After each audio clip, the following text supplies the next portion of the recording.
यस कार्यक्रमका सभापति एवं नेपाल भूगर्भी विद्यार्थी समाजका अध्यक्ष श्री पवन कुमार आचार्यज्यू, आजको प्रेजेन्टर डाक्टर बसन्तराज अधिकारी सर एवं यस समाजका पदाधिकारी तथा यहाँ उपस्थित दिदीभाइ दाजुबहिनी तथा मेरा प्यारा साथीहरू, हजुरहरूलाई स्वागत गर्दै म यस समाजको सचिव विवेक घिमिरे आजको यस वेबिनार सञ्चालन गर्ने जिम्मा लिएको छु। आजको यस कार्यक्रम नेपाल भूगर्भी विद्यार्थी समाज एनजीएसएस र सोसाइटी फर सेडिमेन्टरी जियोलोजी एसईपीएम को कोल्याबोरेसनमा आयोजित कार्यक्रम हो।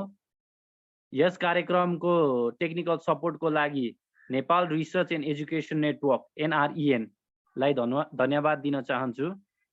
हाम्रो अनुरोध स्वीकारी आजको यस वेबिनारमा आइदिनु भएकोमा डाक्टर बसन्तराज अधिकारी सरलाई स्वागत तथा सबै जनाको तर्फबाट धन्यवाद दिन चाहन्छु। डाक्टर बसन्तराज अधिकारी सर असिस्टेन्ट प्रोफेसरको रूपमा पुल्चोक क्याम्पसमा सिभिल इन्जिनियरिङ विभागमा आबद्ध हुनुहुन्छ। उहाँले आफ्नो पीएचडी युनिभर्सिटी अफ भियना अस्ट्रियामा जियो साइन्समा गर्नुभएको हो। उहाँको प्रमुख रिसर्च भनेको tectonics of the Himalaya, climate change, hill slope movement and human interaction, Himalayan sedimented flux generation and disaster risk म्यानेजमेन्टमा छ। उहाँले विभिन्न नेपाल हिमालयमा रहेको प्रोजेक्टहरूमा पनि स्लोप म्यानेजमेन्टका लागि आफ्नो टेक्निकल सपोर्ट दिँदै आइरहनु भएको छ। उहाँले 40 वटा भन्दा धेरै साइन्टिफिक पेपरहरू लेख्नु भएको छ।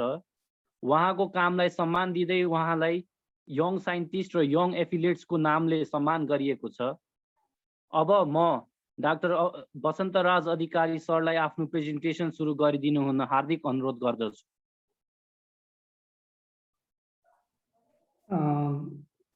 धन्यवाद। म मेरो स्लाइड सेयर गर्छु।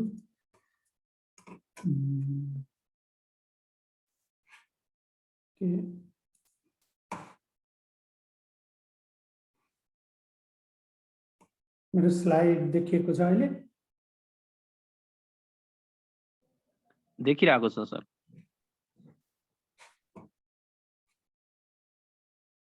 फुल स्क्रिन मोडमा आयो है? आयो सर। आज धन्यवाद।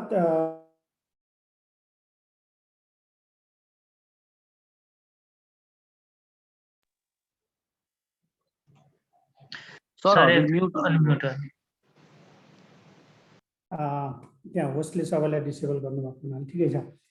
अहिले सुनिन्छ है? आवाज आइरहेको छ सर। ओके। सो अब तपाईहरुलाई एकदम धन्यवाद। तपाईहरु माझ मैले आफ्नो केही रिसर्चहरु प्रेजेन्टेसन गर्ने मौका पाउँदाखेरि नेपाल जियोलोजिकल स्टुडेन्ट सोसाइटीको जुन इन्भिटेसन छ त्यसमा मैले चाहिँ यसपालि अलिकति मेरो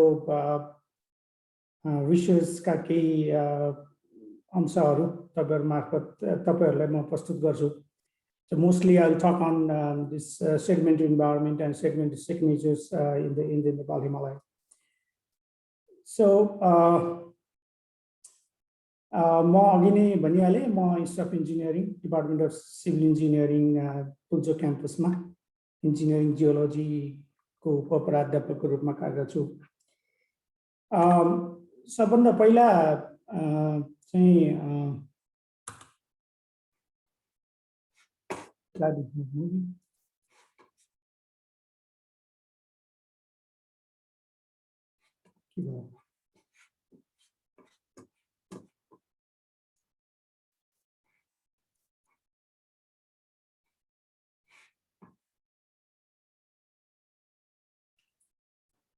सबभन्दा पहिला यो मेरो पुरानो फोटो तपाईहरुलाई देखाउँछु। यो 2060 सालमा चाहिँ हामीले नयाँ विद्यार्थीहरूलाई वेलकम र फेयरवेलको प्रोग्राम राखेका थिए।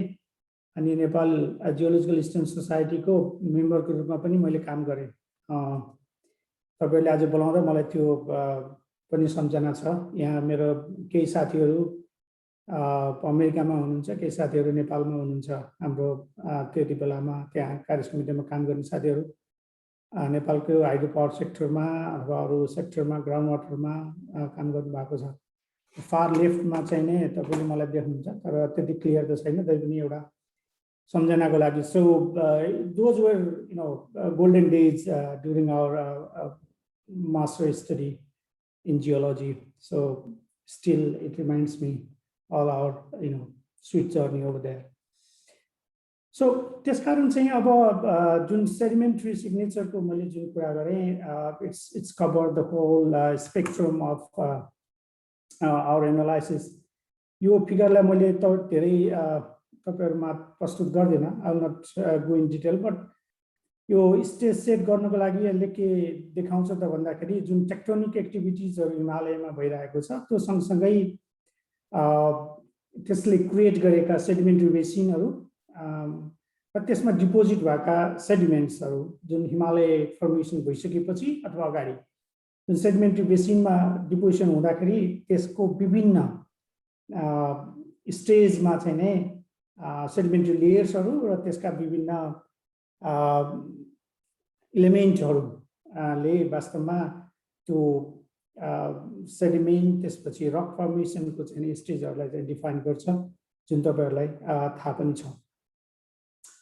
यति भइसकेपछि म अब अलिकति यो जुन हाम्रो हिमालयको फ्रन्टल पार्टमा जुन लार्ज स्केल भ्यालीहरु डेभलप भएका छन् विभिन्न कारणहरुले, त्यो मध्ये पोखरा भ्यालीमा हामीले 2010 बाट स्टडी गरिरहेका छौं. यो पिक्चर हेर्नुभयो भने यहाँ देख्न सक्नुहुन्छ 2012 मा जुन सेतीमा फ्लड आयो, माथिको चाहिँ यो सबके सब चाहिँ कोल्याप्स भएर र त्यहाँ धेरै मान्छेहरुले पनि ज्यान गुमाउनु भयो र हामीले त्यो फ्लडहरु पनि कतिपयले लाइभै देख्नुभयो, कतिपय अहिले पनि युट्युबमा हेर्न सकिन्छ. But what is important here is that to understand the formation of large-scale valleys in the Himalayas, and then to understand the sedimentary signatures. So when we study the sedimentary signature, then we can reconstruct the environment and the sedimentary depositional pattern on that time. So this kind of यदि पोखरा भ्यालीमा तपाई अहिले पनि जानुभयो भने अहिले म केही फोटोहरु देखाउँला. त्यो लामो चाहिँ नि जुन सेती गर्ज हैन अपस्ट्रीमबाट तल भीमादसम्म आइसकेको ठाउँमा, जस्तै भीमाद भन्ने नाउँ नै भीमले बनाएको बाँधबाट भीमाद भन्न गएको भनेर त्यहाँ जनश्रुति पनि पाइन्छ. यसको मतलब चाहिँ के हो भने त्यहाँ अहिले गएर हेर्नुभयो भने पोखरा फर्मेसन जुन बन्ने बेलामा त्यसको चाहिँ नि प्रोक्सिमल पार्ट चाहिँ नि त्यो डेब्रिज फ्लोको चाहिँ नि प्रोक्सिमल पार्ट चाहिँ भीमादसम्म पनि देखिन्छ. अनि यो पोखरा भ्याली जुन यहाँ येलो सेडेड रिजन यहाँ देख्नुहुन्छ, येलो सेडेड रिजनको विभिन्न यो त मेजर अब सेती नदीको भइहाल्यो. यसको ट्रिब्युटरिज हेर्ने हो भने चाहिँ फर एक्जाम्पल सराउदी खोला जुन चाहिँ कास्की र यो यतापट्टि ठ्याक्क बाउन्ड्रीमा छ यो, त्यो सराउदी खोलामा हेर्नुभयो भने यहाँ चाहिँ यस्तो किसिमको चाहिँ नै सेडिमेन्ट्री सक्सेसनहरु देखिन्छ. एकदम यो अपस्ट्रीमतिर सराउदी खोलाको अपस्ट्रीमतिर अलि पनि गयो भने तपाईले स्ल्याक वाटर डिपोजिटहरु देख्नुहुन्छ. त्यसपछि तल आइसकेपछि पोखरा फर्मेसन, त्यसको बारेमा अलिकति पछि म आउँछु. र तल चाहिँ हाम्रो गगनगौंडा भन्दा पनि तल दुलेगौंडा आइसकेपछि तपाईले त्यो घाचोक फर्मेसन देख्नुहुन्छ हैन, जुन चाहिँ अब घाचोक भन्ने एरियामा पनि देखिन्छ तर तल दुलेगौंडा एरियामा पनि देखिन्छ. त्यस किन यो चाहिँ नि भने यो दुईटा सक्सेसनहरु चाहिँ नि डिस्टिंक्ट छन् हैन. यसमा चाहिँ लार्ज बोल्डर्सहरु देखिन्छ भने पोखरा फर्मेसनमा चाहिँ अलिकति सानो डेब्रिज फ्लोको चाहिँ इभेन्टहरु देखिन्छ लो एनर्जीमा. अनि यो चाहिँ हामीले जनरली हामीले चाहिँ त्यो डिफरेन्शियल जीपीएस युज गरेर पोखरा भ्यालीको म्यापिङ गरेका छौं. अनि त्यसले चाहिँ नि त्यसले यसले चाहिँ के देखाउँछ त भन्दाखेरि तपाईले पोखरामा अहिले जुन सेटलमेन्ट बन्नुभन्दा अगाडिको प्लेनबाट लिएको पिक्चरहरु देख्नुभयो भने पनि पुरै त्यो फ्यान नै तलतिर मुभ भएको देखिन्छ. त्यस्तै हाम्रो यो जुन डिफरेन्शियल जीपीएस को डेटाले पनि त्यस्तै किसिमको देखाउँछ. यो चाहिँ किन इम्पोर्टेन्ट छ भन्दाखेरि माथिबाट आएको सेडिमेन्टहरु कसरी चाहिँ डिस्ट्रिब्युट भयो त भनेर बुझ्नको लागि हो. यो हामीले यो रिसर्च गरेर हामीले साइन्समा पनि पेपर निकालेका छौं. मैले अघि नै भने हाम्रो यो रिसर्च चाहिँ नि जर्मन रिसर्च सेन्टर पोस्टडाम र पोस्टडाम युनिभर्सिटी पोस्टडाम जर्मनी मिलेर गरेको ग्रुप हो. यसमा हाम्रो पीएचडी स्टुडेन्ट र मास्टर स्टुडेन्टहरु चाहिँ ले पनि थेसिस पनि गर्नुभयो. अब अलिकति यसलाई राम्रोसँग हेर्ने हो भने के देखिन्छ त भन्दाखेरि जस्तै यो पोखरा भ्याली भयो, हाम्रो यो सर्फेस सर्च भयो। यहाँ तलबाट हेर्दाखेरि यो कलर ग्रीन कलरले चाहिँ नि पोखरा फर्मेसन देखाउँछ। यो कलर चाहिँ नि अलिकति ओरेन्ज रेड जस्तो कलर चाहिँ नि अब घाचोक फर्मेसन देखाउँछ भने यहाँनिर चाहिँ तलाकोट फर्मेसन भन्ने चाहिँ दिन्छ। अब यो पोखरा भ्याली चाहिँ नि को सेडिमेन्ट्री स्ट्रक्चर र सेडिमेन्ट्री सक्सेसन मेजर गर्नलाई चाहिँ नि धेरै नै काम गर्न बाँकी छ, किनभने त्यहाँ डिस्टिङ्क्ट कुराहरू पत्ता लगाउनु पर्ने छ। र हाम्रो मैले जेसम्म अहिले पनि फेरि हाम्रो नेपाली रिसर्चरहरू पनि त्यहाँ काम गरिराख्नु भएको छ, अरू पनि, र हामीले पनि काम गरिरहेछौँ। अनि यो चाहिँ त अब ओभरअल एउटा तपाईँहरूलाई भनौँ न सेडिमेन्ट्री इन्भाइरोमेन्ट अथवा फर्मेसनको कुरा गरियो। यहाँ अलिकति त्यो डिपोजिट्सहरू कसरी डिस्ट्रिब्युट भएको छ त पोखरा भ्यालीमा भन्दाखेरि होइन, माथितिर बेड रक भयो, त्यसपछि तपाईँको कहीँ कहीँ हाम्रो लोकल सेडिमेन्ट छ, फेरि त्यसपछि मोडर्न जुन सेती रिभरले डिपोजिट गरेको मेटेरियल्सहरू भयो, त्यसपछि त्यहाँ भएका डेब्रिस फ्लो इभेन्टहरू र अलिकति हाम्रो चाहिँ स्ल्याक वाटर डिपोजिट्सहरू पनि देखिन्छ। हुन त अब तपाईँले पोखरा भ्यालीको सेडिमेन्ट्री सक्सेसन अथवा त्यसको स्ट्राटिग्राफी हेर्नुभयो भने अरू पनि विभिन्न साना लेयरहरूमा डिपोजिट गरेको देखिन्छ। तर मेनली कन्सिडर हामी चाहिँ अब यो पोखरा फर्मेसन, घाचोक फर्मेसन र तलाकोट फर्मेसनलाई नै लिन्छौँ, किनभने ती चाहिँ डिस्टिङ्क्ट नै छन् होइन। अब अरू चाहिँ नै फ्रेगमेन्टेड भएर अब लोकल्ली नाम पनि दिएका उदाहरणहरू देखिन्छन् होइन। त्यसकारण चाहिँ नै अब यो यी जुन सेडिमेन्ट्री सक्सेसनहरू अथवा त्यहाँ डिपोजिट भएका मेटेरियलहरूलाई हामीले सेडिमेन्ट्री सिग्नेचर हेर्दाखेरि के हुन्छ त भन्दाखेरि त्यसमा भएको सेडिमेन्टको फेसिस चाहिँ कसरी डिस्ट्रिब्युट भएको छ त होइन, त्यसको लङ्गिट्युडनल भेरिएसन र त्यसको भर्टिकल भेरिएसनहरू चाहिँ कसरी भएको छ भन्दाखेरि तपाईँहरूले बेसिन एनालाइसिसमा हेर्दाखेरि हामी जसलाई 3 डाइमेन्सनल बेसिन एनालाइसिसको पर्सपेक्टिभमा चाहिँ हामी कुरा गर्छौँ होइन। अब अलिकति तपाईँको यो सिक्वेन्सहरू हेरौँ होइन। यो चाहिँ हाम्रो सबभन्दा माथि घाचोकबाट लिएको फोटो हो। यहाँ चाहिँ तपाईँले सेती नदी देख्न सक्नुहुन्छ। यो चाहिँ नि यो बेड रकको हिल भयो र सेती नदीमा हेर्ने हो भने 6-7 वटा टेरासहरू चाहिँ बनेको देखिन्छ। र त्यो टेरासहरू यहाँबाट तपाईँले नाप्दै आउनुभयो भने विभिन्न लेभलहरू चाहिँ ट्रेस गर्न सक्नुहुन्छ। अब अहिले चाहिँ नि तपाईँले गुगल अर्थ हेर्नुभयो भने पनि देखिन्छ, अथवा ल्यान्डस्याटको इमेजहरू हेर्नुभयो पनि देखिन्छ।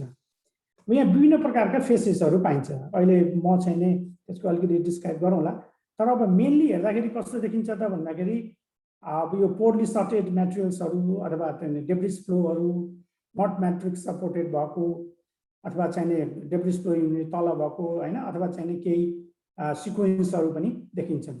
अब यसले चाहिँ के देखाउँछ त भन्दाखेरि यत्तिकै गएर हेर्ने बित्तिकै यो फोटोहरू हेर्ने बित्तिकै हामीले के बुझिहाल्छौँ त भन्दाखेरि पोखरा भ्यालीको सेडिमेन्ट डिपोजिसन हुँदाखेरि चाहिँ मिक्स टाइपको इन्भाइरोमेन्ट थियो होइन। कहिले चाहिँ नि डेब्रिस फ्लो थियो, कहिले चाहिँ नि फ्लुभियल एक्वेस्ट्रिन थियो होइन, कहिले चाहिँ स्ल्याक वाटर जुन हामीले हिन्टरल्यान्डमा चाहिँ नि जुन डिपोजिट भएकोलाई हामीले चाहिँ त्यो कुरा गऱ्यौँ अहिले सराउन्डिङको अप स्ट्रिममा। सो यो सेडिमेन्ट्सहरूको तपाईँ डिटेलली होइन, जसलाई हामीले कोलुमिनार सेक्सन भन्छौँ, कोलुमिनार सेक्सन बनाएर त्यो चाहिँ नि अब कसरी सक्सेसन भएको छ त, अब कोर्सनिङ अपवार्ड छ कि अथवा होइन फाइनिङ अपवार्ड सिक्वेन्स छ कि अथवा कस्तो छ भन्ने कुराहरू तपाईँले चाहिँ एउटा लामो सेक्सन बनाइसकेपछि बुझ्न सकिन्छ।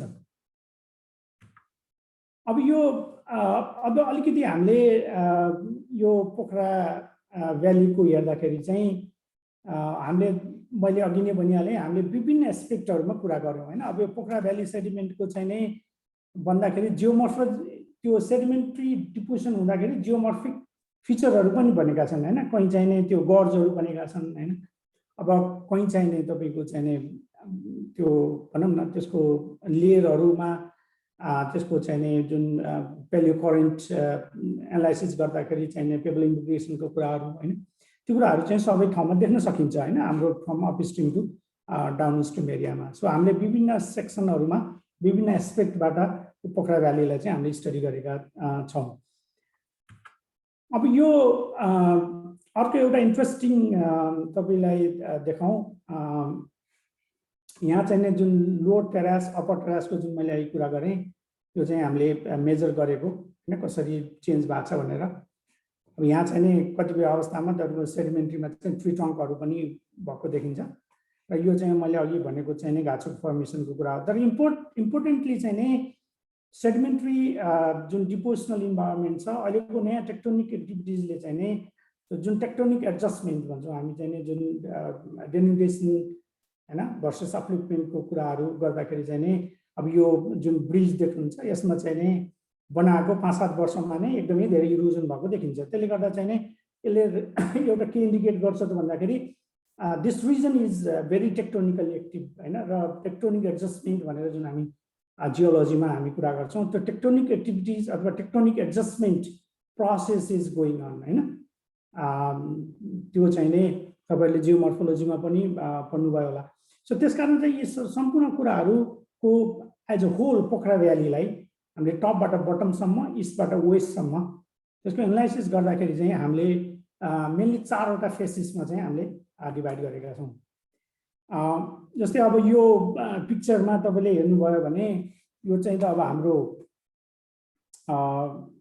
ओभरअल जस्तो भयो पिक्चर। जस्तै यो सेती रिभर भयो, यो Machhapuchhre. So main central thrust is there हैन, which separates lesser and higher Himalaya हैन। अब भनेपछि यो चाहिँ हाम्रो रामघाट नेर हैन, हाम्रो गण्डकी हस्पिटलभन्दा पछाडिपट्टि रामघाट एरियाको फोटो हो। यो माथि चाहिँ यो घाँचुक जाने बाटोको, यो चाहिँ तल हाम्रो गौन गाउँदा नेरको, यो चाहिँ त्यो गौन गाउँदाभन्दा अलिकति तलपट्टि दुले गाउँदाभन्दा माथिपट्टि चाहिँ यो चाहिँ यसरी सक्सेसनहरू देखिन्छ। सो त्यो F1, F2, F3, F4 faces चाहिँ नै हामीले त्यसको सेडिमेन्टेसन, त्यसको प्रोपर्टिजहरूको आधारमा चाहिँ हामीले यसको डिफाइन गरेका छौँ। यो एउटा टेबल हो हाम्रो चाहिँ डिटेलमा, तपाईहरुलाई म पछि यो स्लाइड पनि शेयर गरौँला इफ यु आर इन्ट्रेस्टेड। यो चाहिँ मैले देखाउन खोजेको के हो त भन्दाखेरि लिथोफेसिस चाहिँ नै हामी त्यसको के कम्पोनेन्टहरू छ, त्यसपछि त्यहाँ टेक्सचरहरू हैन हामीले कसरी कस्तो पायौँ र के स्टडी गर्यौँ र के स्टडी गर्नुपर्छ, र त्यसको इन्डिभिजुअल लेयर थिकनेसहरू, त्यसको जुन हामी बेडिङ जियोमेट्री अथवा सेडिमेन्टरी स्ट्रक्चर्सहरू के पायो, र अथवा चाहिँ अब तपाईँले फेरि त्यो ट्रान्सपोर्टेसन मेकानिजम चाहिँ के भयो हैन, कसरी त्यो सेडिमेन्ट्सहरू चाहिँ डिपोजिट भयो अथवा डिपोजिसन हुने बेलामा त्यसको चाहिँ ट्रान्सपोर्टेसन प्रोसेस चाहिँ कस्तो थियो, र त्यो चाहिँ कस्तो ठाउँमा चाहिँ नै डिपोजिसनल भयो त हैन। भनेको डिपोजिसनल इन्भाइरोमेन्टहरू जुन मैले अघि नै भने जुन सबके सर्कबाट चाहिँ आयो, त्यो चाहिँ नि अब रियल फ्यानमै डिपोजिट भएको हो कि अथवा चाहिँ त्यसको सेती रिभरको ट्रिब्युटरिजहरूमा चाहिँ नै डिपोजिट भएको हो कि हैन भन्ने कुरामा चाहिँ हामी कुरा गर्छौँ। सो अब अलिकति डिटेलमा हेर्दाखेरि तलको एउटा यो पिक्चर हेर्नुभयो भने यहाँ तपाईँले क्लियरली यहाँ सक्सेसनहरू देखिन्छ। यहाँ चाहिँ तपाईँको फेसिस भयो, त्यसपछि तपाईँको स्केल भयो जुन मिटरमा छ, त्यसपछि तपाईँको यो कोलुमनार सेक्सन भयो जहाँ चाहिँ हामीले मड, स्यान्ड र ग्राभलको चाहिँ नै कोलुमनार सेक्सनहरू बनाएका छौँ, र त्यसको चाहिँ नै यतापट्टि फोटोग्राफ्स देख्नुहुन्छ, रिप्रेजेन्टेटिभ फोटोग्राफ्स होइन हामीले कहाँबाट त्यो बनाएको भनेर। अब जस्तै अब त्यो चाहिँ नै हाम्रो यो जुन अघि मैले देखाएको रामघाटको एरियाको जुन अहिले चाहिँ करेन्ट सेती रिभर चाहिँ यसरी फ्लो भएको छ, यो चाहिँ नै माथि नर्थमा पनि एक्सपोज भएको छ मर्दी खोलामा अथवा पोखराको सेन्ट्रल पार्कमा पनि देखिन्छ, र यो चाहिँ लगभग नियर टु होरिजेन्टल हैन, नियर टु होरिजेन्टल छ, र पोर्टली सटेड, र त्यहाँ कन्ग्लोमरेटहरू पनि क्लास सपोर्टेड देखिन्छ, जुन स्यान्ड ग्रान्युल्सहरू अथवा चाहिँ अलिकति ठुला बोल्डर होइन, कहिलेकाहीँ ठुला बोल्डरहरू पनि देखिन्छन् त्यहाँ होइन, तपाईँले गएर त्यो सक्सेसन हेर्नुभयो भने। त्यहाँदेखि यो सक्सेसनलाई चाहिँ नै हामीले पोर्टली सटेड र लेटरल एक्सटेन्सिभ म्याट्रिक्स सपोर्ट कन्ग्लोमरेटमा चाहिँ नै कोहेसिभ डेब्रिस फ्लोको रूपमा चाहिँ हामीले चाहिँ त्यसलाई इन्टरप्रिटेट गरेका छौँ, जुन डिपोजिसनल इन्भाइरोमेन्ट भनौँ न डिपोजिसन हुने बेलामा। अब अर्को चाहिँ नै जुन फेसिस F2 भनेर हामी इन्टरप्रेट गरेका छौँ, त्यो चाहिँ ट्रिब्युटरिजहरूमा मोस्टली हैन, यो चाहिँ 1 देखि 6 फिट जस्तो छ, जुन जेनरली F1 जस्तो चाहिँ नै अर्गनाइज छैन र भेरी पोरली सटेड, र जेनरली फाइन्डिङ अपवर्ड सिक्वेन्सहरू देखिन्छ र class supported matrix sandy matrix देखिन्छ। सो त अब यसलाई चाहिँ नै हेर्दाखेरि कहीँ तपाईँले ल्यामिनेसनहरू पनि देख्नुहुन्छ होइन, यहाँ तपाईँको फोटोमा स्केल देख्नुहुन्छ।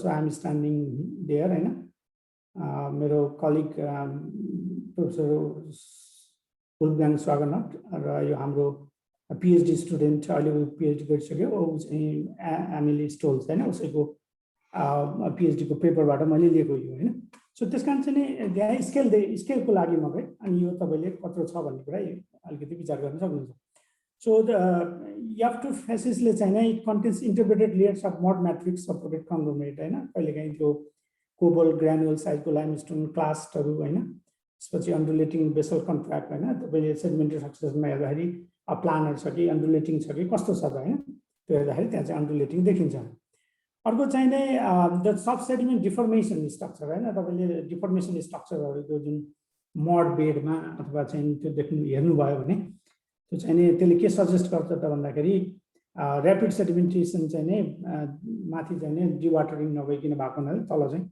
त्यसले चाहिँ थिच्यो भन्ने देखिन्छ सो त्यसकारण चाहिँ नै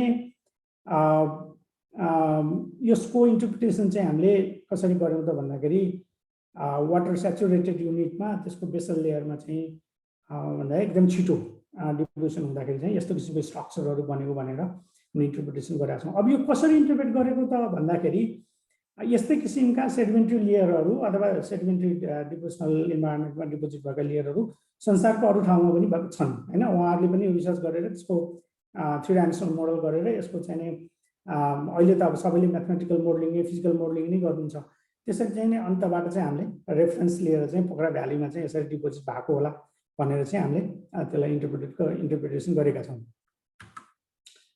अब अर्को चाहिँ नै F3 म्याट्रिक्स चाहिँ नै अब अलिकति तपाईले देखिहाल्नु अलिकति फरक छ अरु दुईटा F1 र F2 भन्दा अब यहाँ पनि तपाईले यहाँ देख्न सक्नुहुन्छ scale my friend is standing there हैन which is around 6 feet tall अनि यो पुरै चाहिँ तपाईको सेगमेन्टरी सक्सेसनहरु यहाँ देखिन्छ यो चाहिँ नै अब अलिकति यो डिस्टल पार्टमा हैन यो अलिकति पोखराको साउदर्न भनेको down stream of Seti river around कहाँ त भन्दाखेरि कोत्रे भन्दा नि यो गनगौडा भन्दा अलिकति तलपट्टि चाहिँ यो देखिन्छ यो चाहिँ सिल्ट र म्यासिभ लेयरहरू पनि त्यहाँ हुन्छ र जुन alternative modern medium grain sand some पेबल्सहरू भयो मोस्टली यहाँ चाहिँ बेडहरू प्लानर छन् त्यसपछि कहिलेकाहीँ त्यो फ्लुइड स्ट्रक्चरहरू पनि देखिन्छ र त्यो फाइनेस्ट युनिटहरू जुन चाहिँ मडको जुन लेयरहरू चाहिँ हामी देख्छौँ त्यो सस्पेन्सनमा भएका मेटेरियलहरू जुन सस्पेन्सन लोड हुन्छ त्यो चाहिँ डिपोजिसन भएर बनेका सेगमेन्टहरू हुन् भनेर चाहिँ हामीले गरेका छौँ भने त्यो भनौँ न त्यहाँ कहीँ चाहिँ म्याट्रिक्स अलिकति कङ्ग्लोमेरेट टाइपको चाहिँ मेटेरियलहरू छन् जुन चाहिँ हाइपर कन्सन्ट्रेटेड फ्लो होइन जुन भनेको चाहिँ भनौँ न डेब्रिस फ्लो भन्दा अलिक कम पानी भनौँ न अलिकति मिक्स अफ मेटेरियलहरू त्यो वाटरसँग भयो भने चाहिँ त्यसलाई हामी हाइपर कन्सन्ट्रेटेड फ्लो भन्छौँ त्यस्तोमा डिपोजिट भएको चाहिँ हामीले भनेर इन्टरप्रेट गरेका छौँ अब अर्को चाहिँ तपाईँ F4 मा चाहिँ हेर्न सक्नुहुन्छ यो अलिकति टप पार्टमा यो पनि डेब्रिस नै हो त्यो कोहेसिभ डेब्रिस फ्लोमा डिपोजिट भएको जुन चाहिँ एङ्गुलर क्लास्टरहरू मिडियम कोबल्स पेबल्सहरू देख्न सकिन्छ यो चाहिँ पोखरा फर्मेसनको नर्दर्न पार्टमा चाहिँ 3 to 5 मिटरसम्म पनि देख्न सकिन्छ सो त्यसकारण यो चाहिँ अब यसमा चाहिँ त्यसको कन्ट्याक्ट चाहिँ क्लियर र भिजिबल छैन सो हामीले कन्ट्याक्ट आइडेन्टिफाई गर्न चाहिँ अलिकति गाह्रो पनि भयो सो मैले यो तपाईहरुलाई किन भनिरहेको त भन्दाखेरि यसरी सेगमेन्टहरुको स्टडी गरिसकेपछि फेसिस एनालाइसिस गरिसकेपछि त्यसमा चाहिँ के रेकर्डहरु भएको छ त what does it tell you हैन भन्ने कुराहरु चाहिँ अब हामी इन्टरप्रिटेसन गर्नुपर्ने हुन्छ त्यसपछि हामीले के गर्यौं त भन्दाखेरि यो सेगमेन्टहरुको चाहिँ नै जियोकेमिकल एनालाइसिसहरु गर्यौं हैन भनेको सेडिमेन्ट्सहरु वास्तवमा पोखरा भ्यालीमा कताबाट आएका हुन् हैन कसरी चाहिँ ट्रान्सपोर्टेसन भएर आए त भनेर हेर्न सकिन्छ जस्तै अब यहाँ तपाईले देख्न सक्नुहुन्छ विभिन्न ट्रिब्युटरीजहरुमा चाहिँ कहाँबाट आएको हुन सक्छ भनेर चाहिँ हामीले देखाएका छौं जसले गर्दाखेरि चाहिँ मोस्टली चाहिँ जुन हाम्रो सेटीका चाहिँ सेडिमेन्ट्सहरु छन् तिनीहरु चाहिँ नै त्यो सक्के सर्टबाट नै तल आएको र त्यसको चाहिँ नै यो के भन्छ मेन जुन फ्लो छ त्यसमा चाहिँ सराउन्डिङ इन्भाइरोमेन्टबाट सेडिमेन्ट्सहरु आएको छैन भनेर हाम्रो जियोकेमिकल एनालाइसिस जुन हामीले XRF बाट गर्यौं अनि यहाँ चाहिँ तपाईको यो विभिन्न ठाउँमा जस्तै यो फुर्से खोलामा हैन यहाँ तपाईको भ्यालु करेन्ट डिरेक्सनहरु देख्न सकिन्छ। अनि हामीले यो चाहिँ यो आफू खोलामा अनि यो पुडी खोलामा पनि हामीले विभिन्न किसिमको चाहिँ सेडिमेन्ट्रीहरु कसरी डिपोजिसन भए त भनेर त्यसको चाहिँ नै एनालाइसिस गरेका थियौं हैन डिटेलमा। र अहिले चाहिँ हामीले यी सेगमेन्ट्सहरुबाट चाहिँ फेरि यो के भन्छ ओएसएल डेटिङ तपाईहरुलाई थाहा छ होला पक्कै पनि अप्टिकली स्टिमुलेटेड लुमिनेसेन्स भन्छ। त्यो स्यान्ड चाहिँ नै बाहिर निकालेर त्यसको क्वार्ट्ज मिनरलबाट चाहिँ कति चाहिँ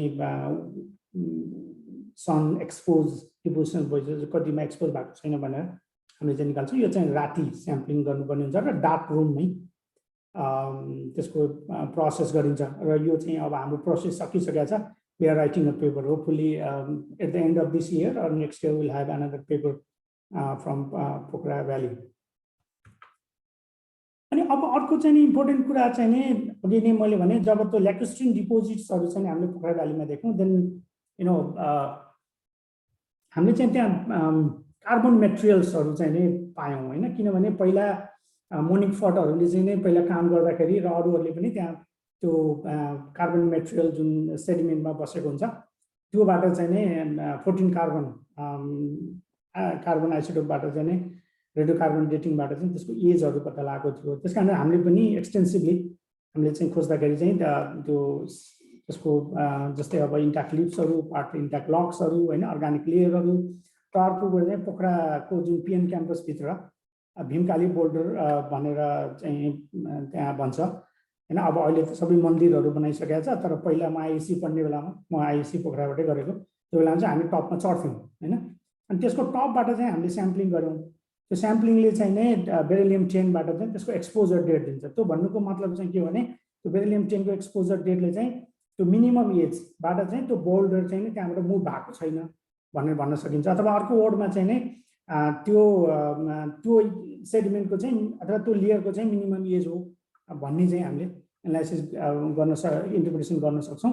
र यहाँ बिना एजहरु चाहिँ विभिन्न ठाउँमा देखाइएको छ। अहिले चाहिँ म अलिकति त्यसको बारेमा थोरै कुरा गर्छु। यो चाहिँ हाम्रो एजहरु विभिन्न ठाउँहरुको विभिन्न स्याम्पलहरुको जस्तै ल्याबको नम्बरहरु भयो स्याम्पल आइडी भयो कुन रिभरबाट लिएको त्यसको लोकेसन त्यसको एलिभेसन कुन मेटेरियल हो त्यसको रेडियो कार्बन एज कति हो र त्यसको हामीले करेक्सन गरेर चाहिँ कति आयो भनेर चाहिँ हामीले यसलाई चाहिँ इन्टरप्रिटेसन गरेर त्यसको एजहरु निकालेका छौं। अब यो सेडिमेन्ट्री लेयरमा तपाईको जस्तै एउटा आफू खोलाको उदाहरण हेर्दाखेरि त्यसको चाहिँ नि मेन भ्यालीबाट ट्रिब्युटरिजतिर जाँदाखेरि त्यसको विभिन्न सक्सेसनहरुमा चाहिँ त्यसको एजहरु कति आयो त भनेर चाहिँ हामीले निकालेका पनि छौं हैन। यसको चाहिँ सबै डिटेलमा त मैले अहिले एक्सप्लेन गर्न सकिनँ तर तपाईहरु कसैलाई इन्ट्रेस्टेड छ भने चाहिँ आई क्यान डिस्कस पर्सनली अथवा चाहिँ नि I can send you paper हैन। अब त्यसपछि अर्को इम्पोर्टेन्ट कुरा के भयो त अघि मैले भनेको जुन कार्बन डेटिङ गरौँ त्यो कार्बन डेटिङहरुको चाहिँ नि प्लट गर्दाखेरि चाहिँ इन्ट्रेस्टिङली चाहिँ के देखियो त भन्दाखेरि हाम्रा ती एजहरु सर्टेन टाइम फ्रेममा चाहिँ नि कन्सन्ट्रेटेड भयो। भन्नुको मतलब त्यो टाइममा चाहिँ त्यो चाहिँ डिपोजिसन भएको भन्ने देखिन्छ। जस्तै यहाँ हेर्दाखेरि मैले अघि नै भने नि बेरिलियम 10 बाट जुन हाम्रो भीमकालीको आयो त्यसको 1681 भनेको आजभन्दा कति लगभग 350 वर्ष अगाडिदेखि त्यो चाहिँ वास्तवमा त्यो मेटेरियल चाहिँ नि अथवा त्यो ढुङ्गा त्यहाँबाट मुभ गरेको छैन हैन। त्यो चाहिँ मिनिमम एज देखिन्छ।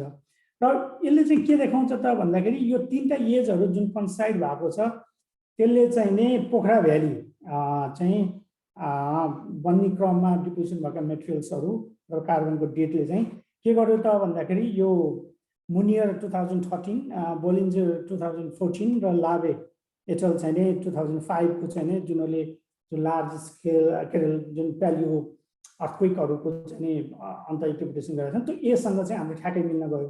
भन्नुको मतलब के देखियो त भन्दाखेरि पोखरा भ्याली चाहिँ ठुला लार्ज स्केलहरु अर्थक्वेकहरुले चाहिँ एपिसोडिक ड्यामिङबाट बनेको हो भन्ने देखिन्छ। र जुन अहिले पनि तपाईहरु पोखरा भ्यालीको गुगल अर्थमा हेरे पनि हुन्छ नभए पोखराको माथि अपस्ट्रिम सेतीको माथि अपस्ट्रिम लास्ट गाउँ भनेको चाहिँ भराभरी भन्ने ठाउँ छ त्यहाँ अझ माथि जानुभयो भने त्यो सेती नदीलाई ल्यान्डस्लाइडले चाहिँ रोकेको विभिन्न एपिसोडहरु चाहिँ देखिन्छ। र जुन सेडिमेन्ट्री सिग्नेचरमा पनि त्यस्तो देखिन्छ जुन हाम्रो एजहरुले पनि बढायो। सो त्यसकारण चाहिँ पोखरा भ्यालीको एउटा होलिस्टिक अन्डरस्ट्यान्डिङ हैन ले चाहिँ के देखाउँछ त भन्दाखेरि यो हिमालयमा large scale earthquake large scale भ्यालीहरू चाहिँ जेनरली अर्थक्वेक ट्रिगर बनेको एउटा उदाहरण चाहिँ हाम्रो पोखरा भ्यालीले देखाउँछ।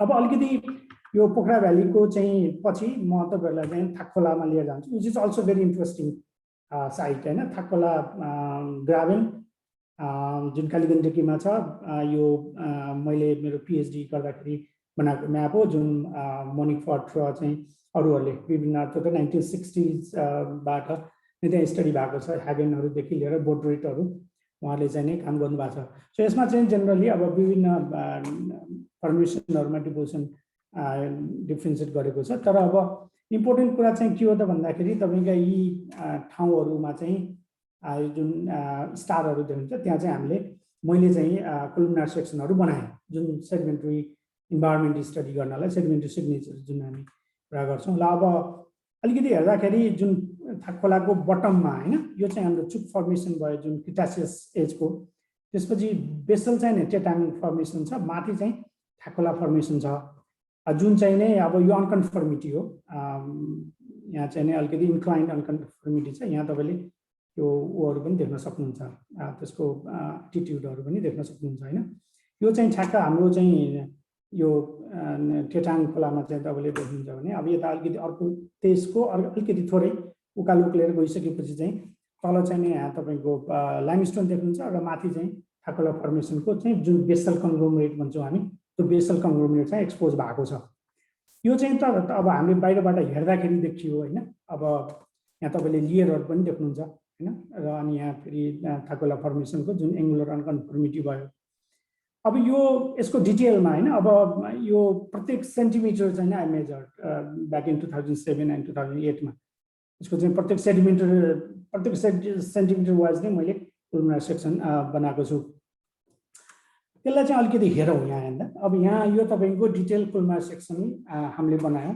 यसमा चाहिँ विभिन्न अब यो चाहिँ हाम्रो पेलियोकोरेनको चाहिँ कुरा भयो, त्यसपछि कहाँ चाहिँ प्लान्ट फोसिलहरू पायो, कहाँ चाहिँ बायोटर्बिसनहरू पायो हैन, र अनि त्यहाँ कस्तो थियो हैन। अब जुन म्यासिभ कङ्ग्लोमरेट, इम्ब्रिकेटेड कङ्ग्लोमरेट, म्यासिभ कङ्ग्लोमरेट भनेको चाहिँ नि केही पनि देखिँदैन, जो मिक्स छ हैन। इम्ब्रिकेसनमा चाहिँ त्यो पेबलहरू चाहिँ इम्ब्रिकेटेड भएर बसेको छ। सो त्यस कारण चाहिँ यो विभिन्न तपाईँको चाहिँ नै तलदेखि माथिसम्म चाहिँ यसरी हामीले कोलुमिनार सेक्सन्सहरू चाहिँ हेर्न सकिन्छ र विभिन्न त्यसको चाहिँ नै सक्सेसनहरू देखिन्छ। तर अब यो हाम्रो थाकखोलालाई पनि हामीले विभिन्न सब युनिटहरूमा डिभिजन गर्न सक्छौँ डिपेन्डिङ अपन द त्यसको सेडिमेन्टको टाइप, त्यसको लेयरहरू हैन, टेटाङ फर्मेसनको। अब यहाँ तपाईँले जस्तै बेसल कङ्ग्लोमरेटदेखि लिएर intermediate with conglomerates and sand silt भयो, फेरि स्यान्ड डोमिनेटेड सिक्वेन्स भयो, अनि फाइन सिल्ट स्टोन लाइमस्टोन भयो। सो त्यस कारण चाहिँ नि यो एकदम डिटेलमा स्टडी गरिसकेपछि के हुन्छ त भन्दाखेरि त्यसको फेसिसको हामीले एनालाइसिस गर्न सक्छौँ, त्यसको डिभोसनल इन्भाइरोमेन्टको कुरा गर्न सक्छौँ, त्यसमा चाहिँ कस्ता किसिमका सेगमेन्ट्सहरू कसरी डिभोसन भएका छन् भन्ने कुराहरू पनि हामीले एनालाइसिस गर्न सकिन्छ। अब त्यस्तै अब तपाईँको चाहिँ नि जुन यसमा चाहिँ तल बेसलमा चाहिँ एकदमै धेरै पेबल ग्राभल थियो, माथि आइसकेपछि चाहिँ लाइमस्टोन बेड देखिन्छ। अघि नै मैले जुन फोटोमा देखाएँ तल ठ्याक्क लाइमस्टोन बेड, त्यसपछि माथि थाकखोला फर्मेसनको चाहिँ बेसल कङ्ग्लोमरेट छ।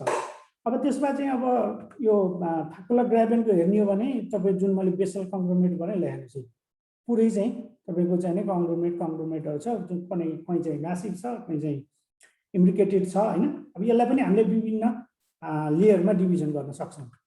अब यो लेयरमा डिभिजन गर्नलाई पनि के गर्नु पर्यो त, सबभन्दा पहिला त सेगमेन्ट्री स्ट्रक्चर्सहरू हेर्नु पर्यो, त्यसको एसोसिएसन हेर्नु पर्यो, त्यसपछि त्यो लेयरहरू कसरी बनेका छन् अथवा त्यसको सेगमेन्ट्री स्ट्रक्चरहरू के छ हैन भन्ने कुरा। अब यहाँ तपाईँले यो क्रस जस्तो देख्नु भएको छ, यो चाहिँ कस्तो हो भने कहीँ चाहिँ त्यो नाप्न नै एक्सपोजर छैन, एक्सपोजर देखेको छैन, अथवा चाहिँ नि माथिबाट ढिस्को खसेर त्यसलाई छोपिएको छ र जहाँ देखिन्छ त्यहाँ चाहिँ कहिलेकाहीँ जान सकिँदैन। तर त्यो लेयरलाई चाहिँ हामीले ट्रेस गर्न चाहिँ सकिन्छ हैन। ट्रेस गर्दै गर्दै गएर अर्को ठाउँमा चाहिँ यति मिटर माथिबाट चाहिँ हामीले गर्न एनालाइसिस गर्न सक्छ। यो चाहिँ कस्तो भने तपाईँ सेडिमेन्ट्री लेयरको चाहिँ फुल लेयर चाहिँ तपाईँले चाहिँ हिँडेर अथवा चाहिँ ल्याडरबाट त्यो चाहिँ गर्न एक्सेस गर्न सक्नु भएन भने तपाईँले चाहिँ यहाँ यसरी इन्फर्मेसन पनि लान सकिन्छ। अब यहाँ चाहिँ अर्को तपाईँ यहाँ देख्न सक्नुहुन्छ, जस्तै यसको चाहिँ तल मैले जिपिएस भ्यालु दिएको छु, त्यसपछि अनि यहाँ चाहिँ फेरि अर्को कहाँबाट गऱ्यो त्यहाँ चाहिँ त्यसको जिपिएस भ्यालु छ अर्को, त्यसपछि फेरि अर्को जिपिएसको भ्यालु दिएको छ। भनेपछि अब यो तपाईँले जिपिएसको भ्यालु लिएर तपाईँ जिपिएस लिएर जानुभयो भने यु विल रिच देयर हैन। भनेको तपाईँ अहिले गए पनि त्यो चाहिँ सेडिमेन्ट्री लिएर त्यहाँ भेट्नुहुन्छ। भन्नुको मतलब हामीले गरेको रिसर्चहरू अरूले पनि ट्रेस गरेर अरूले पनि इन्भेस्टिगेसन गर्दाखेरि त्यो देखिनुपर्छ। अब तर के हो त भन्दाखेरि नयाँ टेक्नोलोजीहरू, नयाँ एक्सपोजरहरू, त्यो पुग्न सक्ने रिसोर्सहरू, एक्सेसिबिलिटी हुँदाखेरि चाहिँ अब अरू इन्फर्मेसनहरू पनि आउन सक्छ हैन। जस्तै मैले अघि नै भने बोर्ड रेटहरूले 65-68 तिर गरेको रिसर्चहरू, पछि मोनिक फर्टले आएर अब 1982-83 तिर चाहिँ गरेका रिसर्चहरू के इन्फर्मेसन त्यहाँबाट मैले, त्यसपछि अरू रिसर्चरहरूले, त्यसपछि मैले आफूले गरेँ, त्यो केही नयाँ इन्फर्मेसनहरू जेनेरेट भयो। त्यसपछि अहिले फेरि इन्टरनेसनल रिसर्चरहरू र नेप्लिज रिसर्चरहरू पनि काम गर्दै हुनुहुन्छ त्यहाँ। भनेपछि नयाँ जति काम गर्दै गयो उति चाहिँ हाम्रो इन्फर्मेसनहरू आउँदै जान्छ। तर बेसिक फन्डामेन्टल हाम्रो चाहिँ जुन डिभोसनल इन्भाइरोमेन्ट चाहिँ अहिलेसम्म एग्रिड चाहिँ थाकखोलामा हामीले यही नै देख्छौँ। अनि अर्को कुरा चाहिँ इम्पोर्टेन्टली के हो त भन्दाखेरि यो सेडिमेन्टमा चाहिँ नै हेभी मिनरल्सहरू पनि भेटिएका छन् हैन, जसको चाहिँ हामीले त्यसको प्रोसेसिङ गरेर हेभी मिनरल प्रोसेसको चाहिँ नै विभिन्न तरिकाहरू हुन्छ, त्यसले चाहिँ प्रोभिनियन्स एनालाइसिसलाई चाहिँ सजिलो हुन्छ। यो चाहिँ हाम्रो माइक्रोस्कोपिक बाइनोकुलर माइक्रोस्कोपबाट लिएको पिक्चरहरू हो। अब यसमा चाहिँ तपाईँको विभिन्न एरियामा हैन, कुन एरियामा जस्तै धीमा, घिलिङमा, चैलेमा, ढिङ्क्यो खोलामा, स्याङ खोलामा चाहिँ अब यो टुर्मालिनहरू हैन, अनि एन्डोलुसाइटहरू, जिर्कनहरू, अपटाइटहरू, स्टरोलाइटहरू हैन, तिनीहरू चाहिँ नै देखिन्छ हैन। त्यसले चाहिँ के दिने भयो त एउटा सेडिमेन्ट, त्यो चाहिँ प्रोभिनियन्स कहाँबाट चाहिँ आयो भनेर चाहिँ हामीले चाहिँ रुट जोनसँग पनि हामीले कनेक्ट गर्न सक्ने भयो।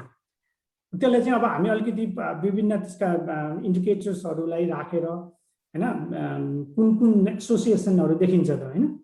अनि त्योमा तपाईँले यहाँ हेर्न सक्नुहुन्छ, यो माथिको विभिन्न पिक्चर्सहरू हैन, स्टेबल अनस्टेबल अथवा चाहिँ लो हाई प्रेसरमा हैन, हाई प्रेसरको जुन काइनाइट भर्सेस एन्डोलुसाइटको चाहिँ जुन गर्दाखेरि चाहिँ हामीले विभिन्न सोर्सहरू चाहिँ हामीले आइडेन्टिफाई गर्न सक्छौँ। सोर्स 1, सोर्स 2, सोर्स 3 हैन। एकदम लार्ज बेसिन छ भने अब विभिन्न सोर्सहरू हुन सक्छन्, तर थाकखोलामा चाहिँ नै अलिकति कन्सन्ट्रेटेड भने एउटा सानो भ्याली, नट सानो तर धेरै टाढाबाट चाहिँ सेडिमेन्ट्सहरू नआउने जस्तो भएको हुनाले चाहिँ धेरै सोर्सहरू देखिँदैन। अब यो हेभी मिनरललाई यहाँ प्लट गर्दाखेरि तपाईँले देख्नुभयो यो विभिन्न हेभी मिनरलको इन्डिकेटर्स कलरहरू यहाँ छ, त्यसको विभिन्न ठाउँमा चाहिँ त्यसको कसरी डिस्ट्रिब्युसन भएको छ भनेर। अनि यसैमा हामीले अघि नै मैले भनेका प्यालियो करेन्टहरूलाई चाहिँ नि हामीले देखाउँ भने कस्तो छ त भन्दाखेरि अब सबै हेर्दाखेरि नर्थबाट साउथतिर मात्रै आएको देखिन्छ। अब अलिकति भनौँ न साउथ इस्ट अथवा चाहिँ साउथ वेस्ट देखिन्छ। अब यो यहाँको सानो रेन्जमा चाहिँ टाङ्गे भन्ने एरियामा चाहिँ अलिकति नर्थ इस्ट जस्तो देखिन्छ, तर जो लोकल्ली नै हो त्यो। अब यसले चाहिँ के देखाउँछ त भन्दाखेरि अब यो दिस इज भेरी इम्पोर्टेन्ट। यसले चाहिँ कालीगण्डकी भ्याली फर्मेसन हुँदाखेरि चाहिँ अब कतिपय रिसर्चरहरूले के बनाएको छ भन्दाखेरि कालीगण्डकी थुनियो र थुनिएपछि त्यो मेटेरियल चाहिँ नै गएर नर्थ फ्लोइङ भएर डिपोजिसन भयो भनेर भनेको छ। तर मैले आफूले गरेको स्टडीमा चाहिँ प्यालियो करेन्टहरूले चाहिँ जहिले पनि साउथ नै देखाएको छ। त्यसकारण चाहिँ नै मैले चाहिँ त्यो स्पेसली त्यो बेसिनलाई चाहिँ नै नर्थबाट साउथतिर नै भएको भनेर इन्टरप्रिटेसन गरेको छु। यसमा धेरै डिस्कसनहरू पनि भयो र मेरो रिसर्चले चाहिँ यो नै देखाउँछ।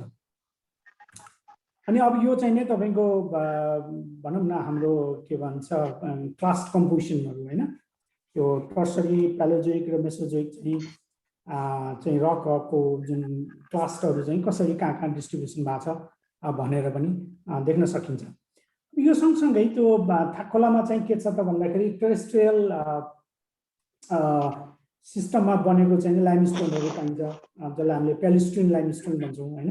अनि त्यसमा चाहिँ भएको चाहिँ त्यो क्याल्सियम कार्बोनेटको चाहिँ कार्बोनिसियस मेटेरियलको चाहिँ हामीले चाहिँ अक्सिजन र कार्बन आइसोटोप हेरेर त्यो चाहिँ डिपोजिसन हुने बेलामा चाहिँ इन्भाइरोमेन्टहरू कस्तो छ भनेर हुन त अब यो चाहिँ नि जियोकेमिकल सिग्नेचर अब आइसोटोपिक सिग्नेचरको कुरा भयो।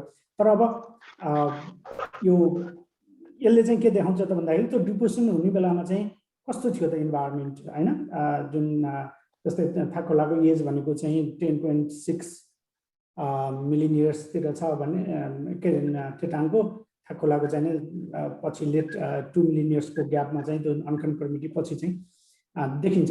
सो त्यसकारण चाहिँ यो अक्सिजन र कार्बन आइसोटोप्सहरूकोबाट पनि हामीले यसरी एनालाइसिस गर्न सकिन्छ।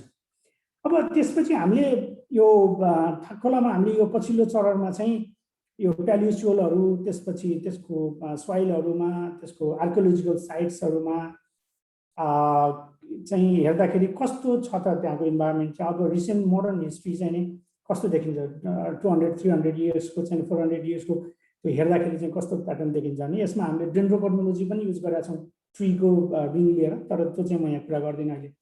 तर अब यसमा चाहिँ नि के देखिन्छ त, यो तपाईँले हेर्नुभयो भने विभिन्न यो जुन लोकेसनहरू चाहिँ यहाँ दिएको छ हैन, यो लोकेसन जस्तै JM 8, 9, 10 भनेर, अनि यहाँ चाहिँ विभिन्न JM 8, 9, 10, 11 हैन 14 मा चाहिँ विभिन्न त्यसको एजहरू चाहिँ नि डेटिङ गरेको छ हैन। एजहरू डेटिङ गरिसकेपछि त्यसको इन्भाइरोमेन्टहरू हैन होलोसिन पिरियडमा चाहिँ कस्तो जुन ग्राभिनको सिस्टमहरू हुँदाखेरि अथवा त्यसले सेटलमेन्टहरू फर्मेसन भइसकेपछि त्यसको के कस्ता चाहिँ चेन्जेसहरू भयो भनेर यो स्टडी पनि गरिएको छ र त्यो जुन हाम्रो सेडिमेन्टमा चाहिँ रेकर्ड भएको कुराहरू हुन्। अब यो चाहिँ तपाईँको दिस इज भेरी इन्ट्रेस्टिङ हैन। अब यहाँ चाहिँ के देखिन्छ भन्दाखेरि यो एज चाहिँ नि किलो तपाईँको चाहिँ बिफोर प्रेजेन्टमा हामी चाहिँ एज राखेका छौँ। यो चाहिँ हाम्रो तपाईँको डेटिङको कुरा भयो, अनि यो चाहिँ तपाईँको चाहिँ कार्बन 14 को डेट्सहरू भयो, अक्सिजन आइसोटोप्सहरू। सो अथवा आइसोटोप डेटिङ यहाँ चाहिँ के देखिन्छ भन्दाखेरि यता चाहिँ हाम्रो सेटलमेन्टको चाहिँ इन्क्रिजिङ भयो, त्यसपछि यो एरिडिफिकेसन क्लाइमेटहरू चाहिँ कस्तो थियो भनेर हामीले अरू रिसर्चबाट होइन, जस्तै टाइनमेन केभको सेन्ट्रल टिबेटको लिँदाखेरि अथवा चाहिँ इन्डियाको चाहिँ जस्तै यो वाइड जुन इन्डियन समर मनसुनको हामी कुरा गर्छौँ त्यसको चाहिँ डेटाहरू ल्याएर एनालाइसिस गर्दाखेरि चाहिँ हाम्रो कालीगण्डकीमा यस्तो देखिन्छ। भनेपछि ओभरअल स्टडी हेर्दाखेरि कालीगण्डकी भ्याली चाहिँ फर्मेसन हुने बेलामा यो चाहिँ एउटा मैले पिएचडीमा बनाएको इभोल्युसन कसरी भयो त भनेर चाहिँ यहाँ बनाएको छु। जस्तै 17 to 12 मिलियन इयर्समा अब यहाँ चाहिँ कालीगण्डकी भ्याली थिएन, त्यो अहिलेको जस्तो जुन ग्राभेन डेभलपमेन्ट भएको थिएन। त्यसपछि यो जुन ढागर्जुन फल्ट भन्छौँ हामी, त्यो ढागर्जुन फल्ट चाहिँ नै एक्टिभ भयो जुन वेस्टर्न साइडमा छ। कसैले चाहिँ अब हागनले चाहिँ उसलाई टोनी हागनले चाहिँ उसलाई चाहिँ त्यो थाक्कोला फल्ट भनेर भनेको छ, पछि चाहिँ ढागर्जुन फल्ट भयो। मैले पनि त्यसलाई ढागर्जुन फल्ट नै भनेर चाहिँ इन्डिकेट गरेको छु। यो चाहिँ ढागर्जुन भिलेजबाट पास हुन्छ र चेटाङ फर्मेसन डिपोजिसन भयो। त्यसपछि एक्जुमेसन भयो, जुन मुस्ताङ मुगु ग्रेनाइट्सहरू एक्जुमेसन भयो, त्यसको एजबाट हेर्न सकिन्छ। किन भन्दाखेरि तपाईँको चाहिँ यो चेटाङ फर्मेसनमा चाहिँ नि त्यो ग्रेनाइट्सको बोल्ड पेबलहरू देखिँदैन। त्यसले चाहिँ के बताउँछ त भन्दाखेरि यो चाहिँ थाक्कोला फर्मेसन हुने बेलामा यो एक्जुम भएको भनेर चाहिँ त्यो स्ट्रक्चरले देखाउँछ। र पछि चाहिँ अब अरू फेरि ड्यामिङहरू भएर चाहिँ मार्फा फर्मेसनहरू समरगाउँ भनेर जुन भनौँ न फ्रेगमेन्टेडमा लिएका कुराहरू। अहिले पनि तपाईँ मार्फा भन्ने गाउँमा जानुभयो भने त्यो मार्फाको साइडमा चाहिँ भित्तामा एकदम सेतो सेडिमेन्टको लेयरहरू तपाईँले त्यहाँ देख्नुहुन्छ। अब यहाँ चाहिँ केही रिसर्चरहरूले चाहिँ नै थाक्कोलाको इस्टर्न पार्टमा चाहिँ मुक्तिनाथ फल्ट भनेर पनि भनेका छन्, तर मैले चाहिँ त्यस्तो डाइरेक्ट इभिडेन्स चाहिँ फिल्डमा भेटिनँ। त्यसकारण चाहिँ र अनि फेरि यो जुन सेडिमेन्टको लेयरहरू पनि हाम्रो चाहिँ यो यहाँ त यो जुन क्रस सेक्सन हो थाक्कोला ग्राभेनको, यसलाई हेर्दाखेरि चाहिँ यो सेडिमेन्ट्सहरू चाहिँ नै नर्थ इस्टर्नतिर चाहिँ स्लोपिङ भएको देखिन्छ। र अनि यतातिर चाहिँ नि त्यसको सेडिमेन्टको थिकनेस बढेको छ, यतातिर चाहिँ नि सेडिमेन्टको थिकनेस कम छ, अनि यतातिर चाहिँ नै जेनरली ठुल्ठुला ग्रेन साइजहरू बोल्डर पेबल कोबलहरू चाहिँ धेरै देखिन्छन्, यता चाहिँ कम देखिन्छ। त्यसले गर्दा चाहिँ मैले आफूले पनि अब यो ग्राभेन चाहिँ हाफ ग्राभेन हो, एउटा मात्रै फल्ट एक्टिभ भएको हो, यो फुल ग्राभेन होइन भनेर इन्टरप्रिटेसन गरेँ र केही अगाडिका रिसर्चरहरूले पनि यसलाई हाफ ग्राभेन भनेर इन्टरप्रेट गरेको पाइन्छ र सेडिमेन्ट्री सिग्नेचरबाट सेडिमेन्ट्री इन्भाइरोमेन्टबाट पनि यो हाफ ग्राभेन भनेरै प्रस्तुत गर्ने र त्यसलाई प्रमाण दिने विभिन्न प्रमाणहरू छन्। कारण यी सबै जुन मैले तपाईहरुलाई प्रेजेन्टेसन गरेँ यो कुराहरू सबै पब्लिश पेपरहरू छन् हैन, सबै पब्लिश डकुमेन्टहरू हो, साइन्टिफिक रिसर्च पेपरहरू जुन साइन्टिफिक जर्नलमा नेसनल इन्टरनेसनल जर्नलहरूमा पब्लिश भएका छन्। नेपाल जियोलजिकल सोसाइटीको अहिलेको रिसेन्ट भोल्युम हेर्ने भने मैले त्यो कुरा गरिनँ।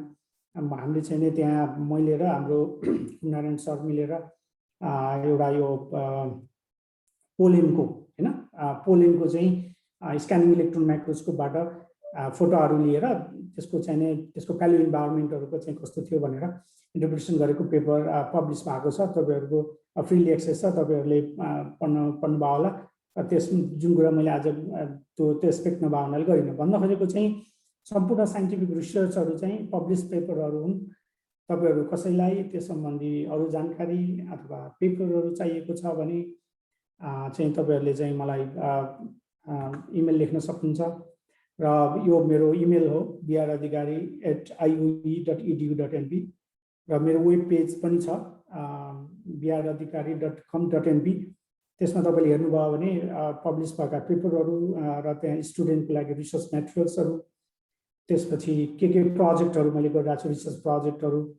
र यदि तपाईहरु इन्ट्रेस्टेड हुनुहुन्छ भने I will be happy to work with you हैन। तपाईहरु नयाँ जेनेरेसनको नयाँ टेक्नोलोजीहरू नयाँ आइडिया थिङ्किङहरू छ, त्यसकारण चाहिँ लेट्स वर्क टुगेदर। यो फोटो चाहिँ हाम्रो चाहिँ कागबेनी भन्दा अलिकति माथिपट्टिबाट खिचेको फोटो, तल साउदर्न तल साउथतिर फर्केर खिचेको फोटो हो। यो चाहिँ नीलगिरी हैन, नीलगिरी हिमाल हो। तपाईहरु कालीगण्डकी जानु भएको छैन भने एकचोटि भिजिट गर्नुस्। It's forbidden kingdom, it's hidden paradise. सँगसँगै जियोलजिस्टहरूको लागि चाहिँ त अब यो एउटा स्वर्ग नै हो। म चाहिँ अब म आफूले त्यहाँ पिएचडी गरेको हुनाले पनि म 15-16 चोटि गइसकेको छु 2005 भन्दा पछाडि। त्यसकारण चाहिँ तपाईहरुलाई अहिले मैले गरेका कुराहरू मेरा रिसर्चहरूमा इन्ट्रेस्ट छ भने I will be happy to discuss. So thank you very much. Thank you Basanta sir. कसैलाई केही कुरा सोध्नु छ भने अहिले तपाईहरुले सरलाई सोध्न सक्नुहुन्छ। च्याट बक्समा उपेन्द्र सरको क्वेसन छ, एकचोटि हेरौँ त।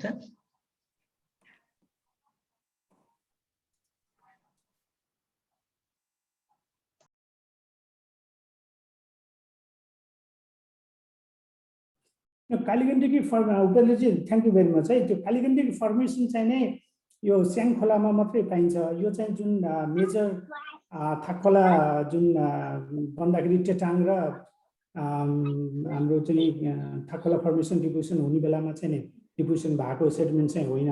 यो चाहिँ रिसेन्ट सेडिमेन्ट चाहिँ नै रिसेन्ट भन्नाले एकदम रिसेन्ट चाहिँ होइन, त्यसको एज डेटिङ गर्नलाई केही पनि मेटेरियल भेटिएको छैन। तर अरू रिसर्चरहरू र मैले चाहिँ डेटिङमा काम गरेन। त्यो हेर्दाखेरि चाहिँ नै त्यो नर्थ साउथ फ्लो रेजिममा चाहिँ डिपोजिसन भएको भन्ने देखिन्छ। तर अब त्यो चाहिँ ठ्याक्कै मेजर थाकखोला फर्मेसनको इभोल्युसनसँग चाहिँ नि ठ्याक्कै रिलेट गर्न चाहिँ सकिँदैन। त्यसकारण चाहिँ नै मैले आफ्नो स्टडीमा पनि त्यसलाई त्यति धेरै फोकस चाहिँ गरेन, किन एउटा सेक्सनमा मात्रै देखिन्छ। तर अब त्यसको बारेमा अरू डिस्कसन गर्नलाई अब I can show you some of the sections there है।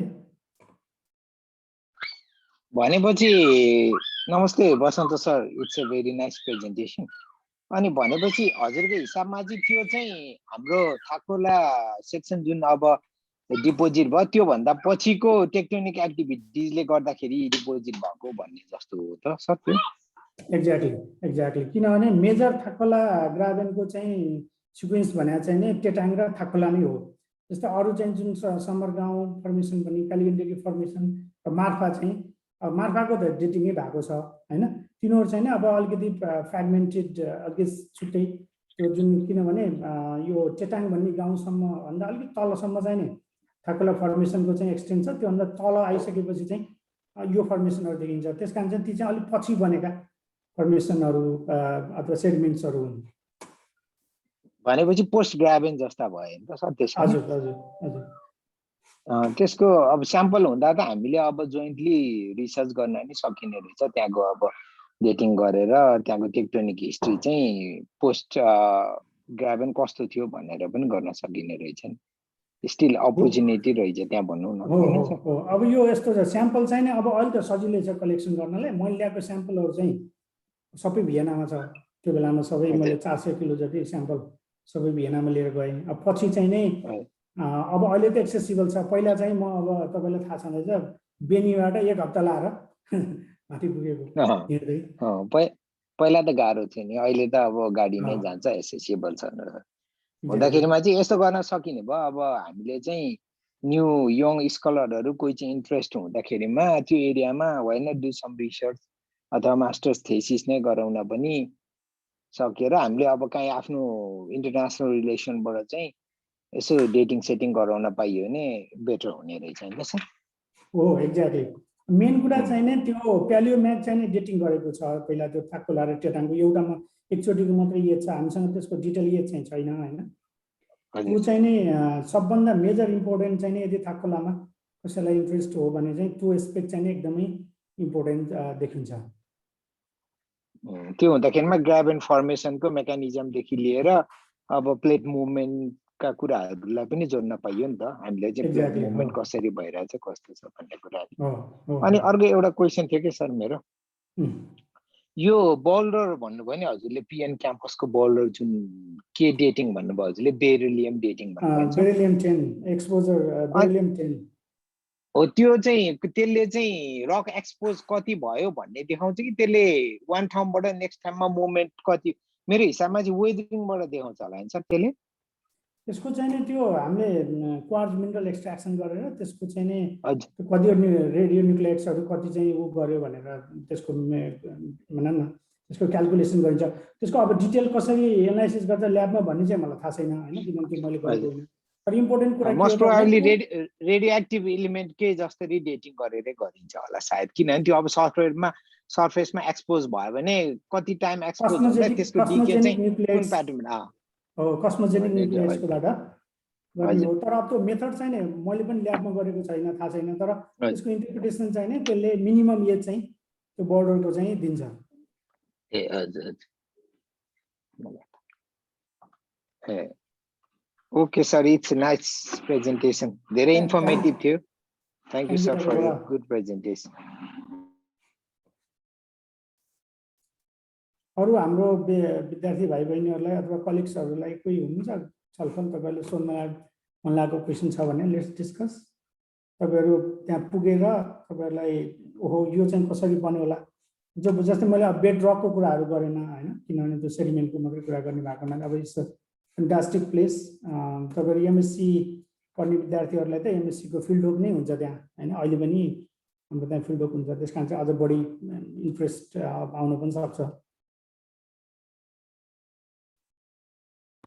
यो प्रेजेन्टेसन चाहिँ मेरो हिसाबमा मैले लिँदाखेरिमा चाहिँ जुन हाम्रा मास्टर्स गर्दै गरेका भर्खरै सकाएका जुनियर भाइ बहिनीहरू जुन छन् उनीहरूले चाहिँ एकदमै क्वेसन सोध्ने नजानेका कुराहरू चाहिँ नेपालीमै भएको कारणले गर्दाखेरिमा यो कसरी भयो ऊ कसरी भयो भन्ने हिसाबमा लिँदाखेरिमा चाहिँ बेटर हुन्छ होला भन्ने हो कि। त्यही भएर नि अलिकति दुःख गरेर डाक्टर बसन्तले प्रेजेन्ट गर्नुभएको हो। तपाईँहरूले चाहिँ अलिकति कसरी के चाहिँ भयो त भन्ने बुझिएन भने फ्रेङ्कली यो बुझिएन यो के कसो हो भन्ने कुरा भनिदिनु भयो भने प्रेजेन्टरलाई पनि अलिकति रमाइलो हुन्थ्यो, तपाईँहरूले पनि 2-4 कुरा सिक्नुहुन्थ्यो भन्ने अवधारणा चाहिँ त्यो होला। अब मेरो हिसाबमा चाहिँ त्यो हुँदाखेरिमा चाहिँ क्वेसन सोध्न नहिचकिचाउनुहोस्।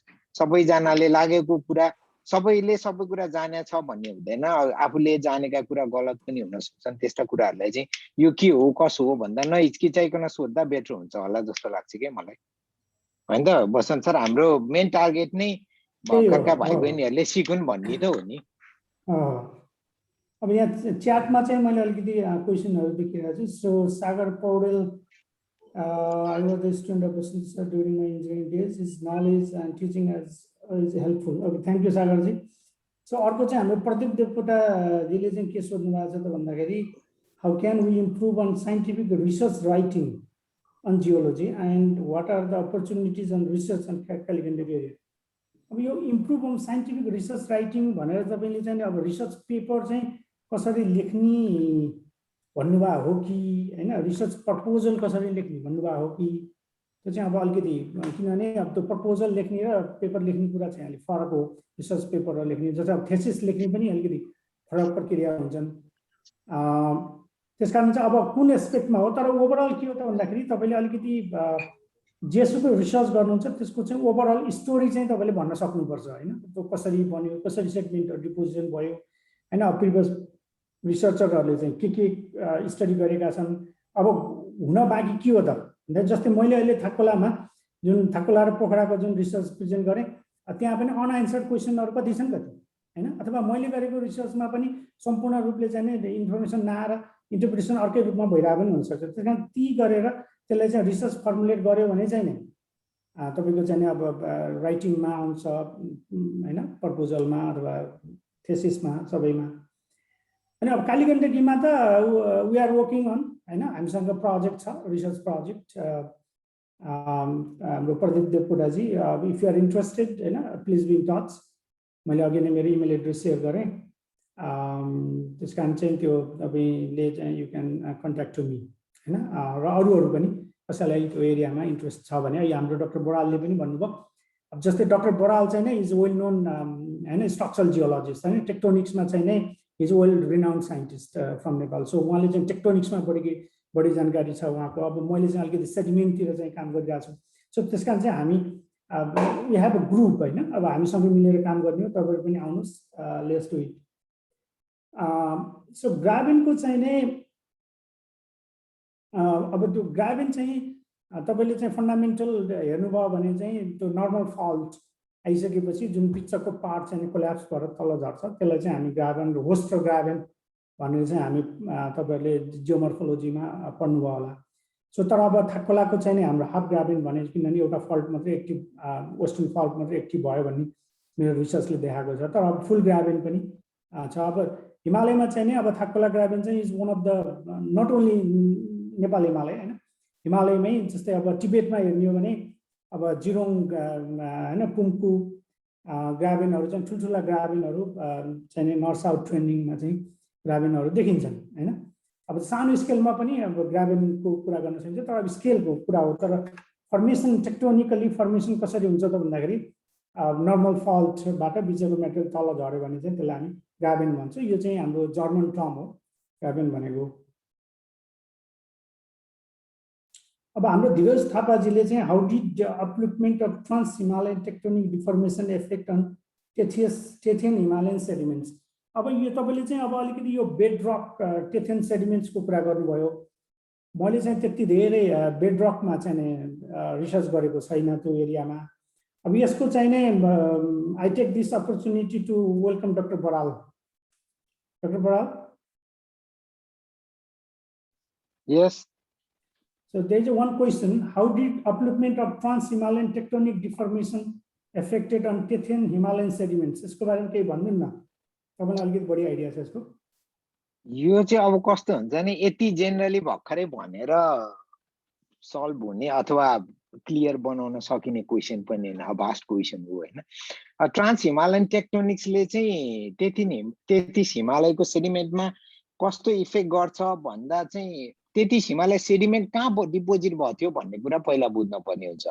तेत्तिस हिमालय सेडिमेन्ट अब मायोसिन भनेको ढिलोमा मायोसिनतिर प्लायोसिनतिर डिपोजिट भएको सेडिमेन्ट हुँदा चाहिँ त्यो पछि कोलिजन भन्दा पछि र कोलिजन भन्दा अगाडि डिपोजिट भएका सेडिमेन्टहरूलाई चाहिँ ट्रान्स हिमालयन टेक्टोनिक्सले चाहिँ डिफ्रेन्ट वेबाट अफेक्ट गरेको हुन्छ। अब कुनैलाई चाहिँ अब पहिला डिपोजिट भएका सेडिमेन्ट पनि रिसाइकल भएर त्यही अलरेडी भएको स्टार्टा भन्दा माथि आएर डिपोजिट भएका पनि हुन्छन्। अब कुनै चाहिँ के हुन्छ, अलरेडी पहिला डिपोजिट भएका अनि माथि एक्सपोज भएका पनि हुन्छन्। अब त्यो के भन्न खोज्नु भएको अलिक क्लियर भएन धीरजजीको। त्यो हुँदाखेरिमा चाहिँ अब पोस्ट कोलिजन र प्री कोलिजनका एक्टिभिटिजहरूले अथवा बनेका डिपोजिसनल इन्भाइरोमेन्टले अथवा बनेका सेडिमेन्ट्री स्टार्टाहरू यो चाहिँ डिफ्रेन्ट मेकानिजम अथवा different tectonic activities, different source, different sediment nomenclature, sediment टाइपहरू, ग्रेन साइज पार्टिकलहरू, हरेक कुरा चाहिँ डिफ्रेन्ट हुन जान्छ। Thank you. अब यो चाहिँ अलिकति अलि भास्ट नै एरिया भयो, किनभने सबै कुरा हेर्दाखेरि। अर्को क्वेसन पनि सोध्नु भएको छ प्रदीप देवकोटाजीले, is there any lake deposits on Kaligandaki graben or what are the chances of blockade of Kaligandaki during alternative knowledge? अब यो चाहिँ नै इट्स भेरी गुड क्वेसन हैन। अब यो लेक डिपोजिट चाहिँ छ, जस्तै मार्फा चाहिँ नै लेपस्ट्रिन डिपोजिट नै बनेको हो, मार्फा फर्मेसन जुन हामी मार्फामा देखिन्छौँ। र तपाईँको चाहिँ नै टेटाङ फर्मेसन बन्ने बेलामा पनि लेकस्ट्रिन इन्भाइरोमेन्ट थियो, फ्लुभियल लेकस्ट्रिन। र मैले अघि जुन प्यालेस्ट्रिन लाइमस्टोन भने त्यो चाहिँ डिपोजिसन हुने बेलामा पनि त्यो इन्भाइरोमेन्टहरू देखिन्छ। र अर्को इम्पोर्टेन्ट कुरा चाहिँ नै कालीगण्डकी त्यत्रो सेडिमेन्ट चाहिँ कसरी बन्यो त हैन, मोर देन हैन 600 भन्दा माथि मिटरको चाहिँ सेडिमेन्ट्सहरू कसरी डिपोजिसन भयो भन्ने कुरा चाहिँ इट्स अ मेजर क्वेसन हैन। अब मेरो डिपोजिसन भनौँ न कालीगण्डकी कसरी बन्यो भन्ने बारेमा विभिन्न हाइपोथेसिसहरू छन्, त्यही भएर म यसलाई हाइपोथेसिस मात्रै भनिरहेको छु। एउटा कुरा चाहिँ नै मेन सेन्ट्रल थ्रस्टको जुन एक्टिभेसन हुँदाखेरि चाहिँ नै जुन थ्रस्टिङ भयो त्यसले चाहिँ नै अलिकति अपलिफ्टमेन्ट गरेर चाहिँ कालीगण्डकी थुनियो भन्ने पनि केही कुराहरू डिस्कसनमा आएका छन्। अर्को कुरा चाहिँ जुन लार्जुङ भन्ने ठाउँ छ, लार्जुङ भन्दा तल आइसकेपछि चाहिँ नै जुन माथि यो धौलागिरीबाट चाहिँ लेतेमा ठुलो चाहिँ नै त्यो रकफल हैन, त्यो ल्यान्डस्लाइड डिपोजिटहरू देखिन्छ अहिले पनि कालो पानी भन्ने ठाउँमा। उता अर्को साइडमा कालीगण्डकीको तरेर जानुभयो भने टिटी लेक भन्ने नै छ, ठुलो लेक छ, त्यहाँ थ्रो सेडिमेन्ट्सहरू डिपोजिसन भएको।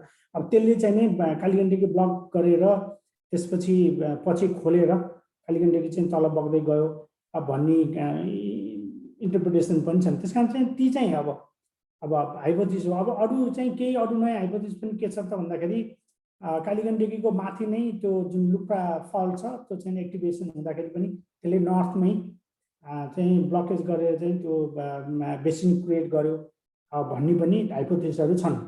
तर अब ती सबै चाहिँ के छ त प्रुभ भएका छैनन्। त्यसकारण चाहिँ यी हाइपोथेसिसहरू कालीगण्डकी रिभरमा जुन सेडिमेन्ट्सहरू डिपोजिट भएको मेकानिजमहरूलाई चाहिँ एक्सप्लेन गर्छन्। Thank you, it's a good question.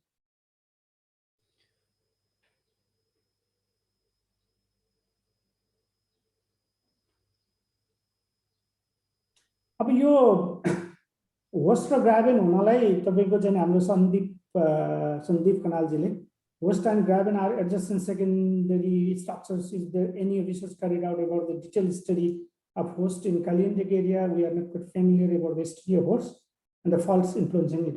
अब कालीगण्डकीमा चाहिँ नै त्यो एकतिर मात्रै तपाईँको चाहिँ नै फल्टिङ भएको हुनाले चाहिँ ग्राभेनको मात्रै कुरा भयो। त्यहाँ चाहिँ तपाईँको चाहिँ नै किनभने होस्ट हुन त एका साइडमा पनि नर्मल फल्ट भयो, अर्को साइडमा पनि नर्मल फल्ट र बिचकोलाई चाहिँ हामी होस्ट भन्छौँ।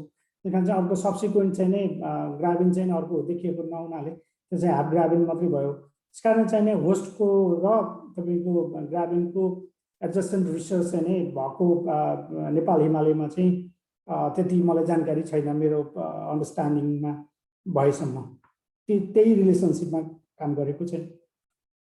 Thank you.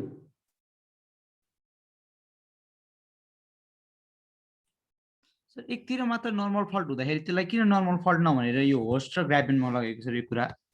यो कन्सेप्ट क्लियर गरिदिनुहोस्। हैन, फल्ट त नर्मल फल्ट नै हो, तर त्यसले बनाएको स्ट्रक्चरलाई मात्रै हामीले ग्राभेन भनेको। किनभने तपाईँ फल्टको जुन हेर्दाखेरि त जुन ह्याङ्गिङ वाल चाहिँ तल स्लाइड जाने बित्तिकै चाहिँ फल्ट भइहाल्यो हैन, त्यो चाहिँ नै फल्टको भयो। तर त्यसले बनाएको स्ट्रक्चरलाई चाहिँ हामीले ग्राभेन र होस्टको रूपमा चाहिँ जियोमोर्फोलोजिकल्ली चाहिँ त्यसलाई नेम क्वाइन गरेको हो।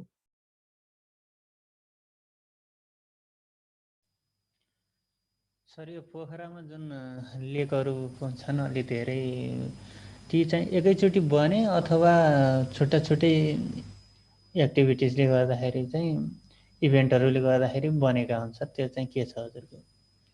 अब यो हामीले चाहिँ अघि नै मैले त्यहाँ त्यो पिक्चरमा आएको ग्राफमा देखा जस्तै पोखरा चाहिँ 3टा मेजर अर्थक्वेकले बनेको हो भन्ने कुरा त त्यसले इभिडेन्स देखियो हैन। र अब त्यो जस्तै बेगनास ताल, रूपा ताल हैन, फेवा ताल, खास्टे, मैडी, दिपाङ, अब तिनीहरू चाहिँ सानसाना भए मेजर त भनौँ न बेङ्गसताल, रूपाताल र फेवाताल नै हो। त्यो चाहिँ नि अब कुन चाहिँ अगाडि कुन चाहिँ पछि भयो भनेर चाहिँ हामीले ठ्याक्कै एन्सर चाहिँ छैन अहिलेसम्म, त्यसको डेटिङ गरेको छैन होइन। फेवातालमा चाहिँ अलिकति लेक सेगमेन्ट्सहरू हेरेर त्यसको स्टडी गर्ने प्रयासहरू भएका छन्। तर अब बेङ्गास र रूपामा त अब त्यसको डेप्थ मात्रै हामीले निकालिएको छ अहिलेसम्म, त्यो चाहिँ हामी थाहा छैन। त्यस कारण चाहिँ मलाई अब ठ्याक्कै कुन अघि कुन पछि भनेर भन्नलाई मसँग चाहिँ म चाहिँ त्यसै क्लियरली भन्न चाहिँ सक्दैन, त्यसको चाहिँ इन्फर्मेसन छैन हामीसँग। प्रदीपजीको फेरि अर्को क्वेसन आयो, what are the primary source of sediments, does it from Tibetan sediments or higher Himalayan?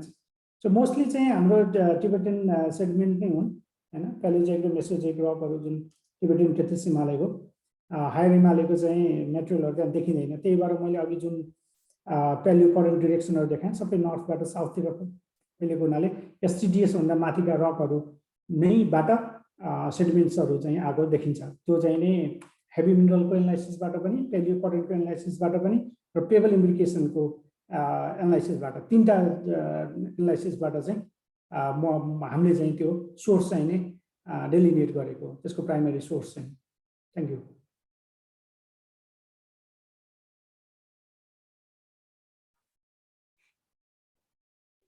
कसैको अब केही प्रश्न छैन जस्तो छ? हुन्छ सर, सरलाई नमस्ते। नमस्ते।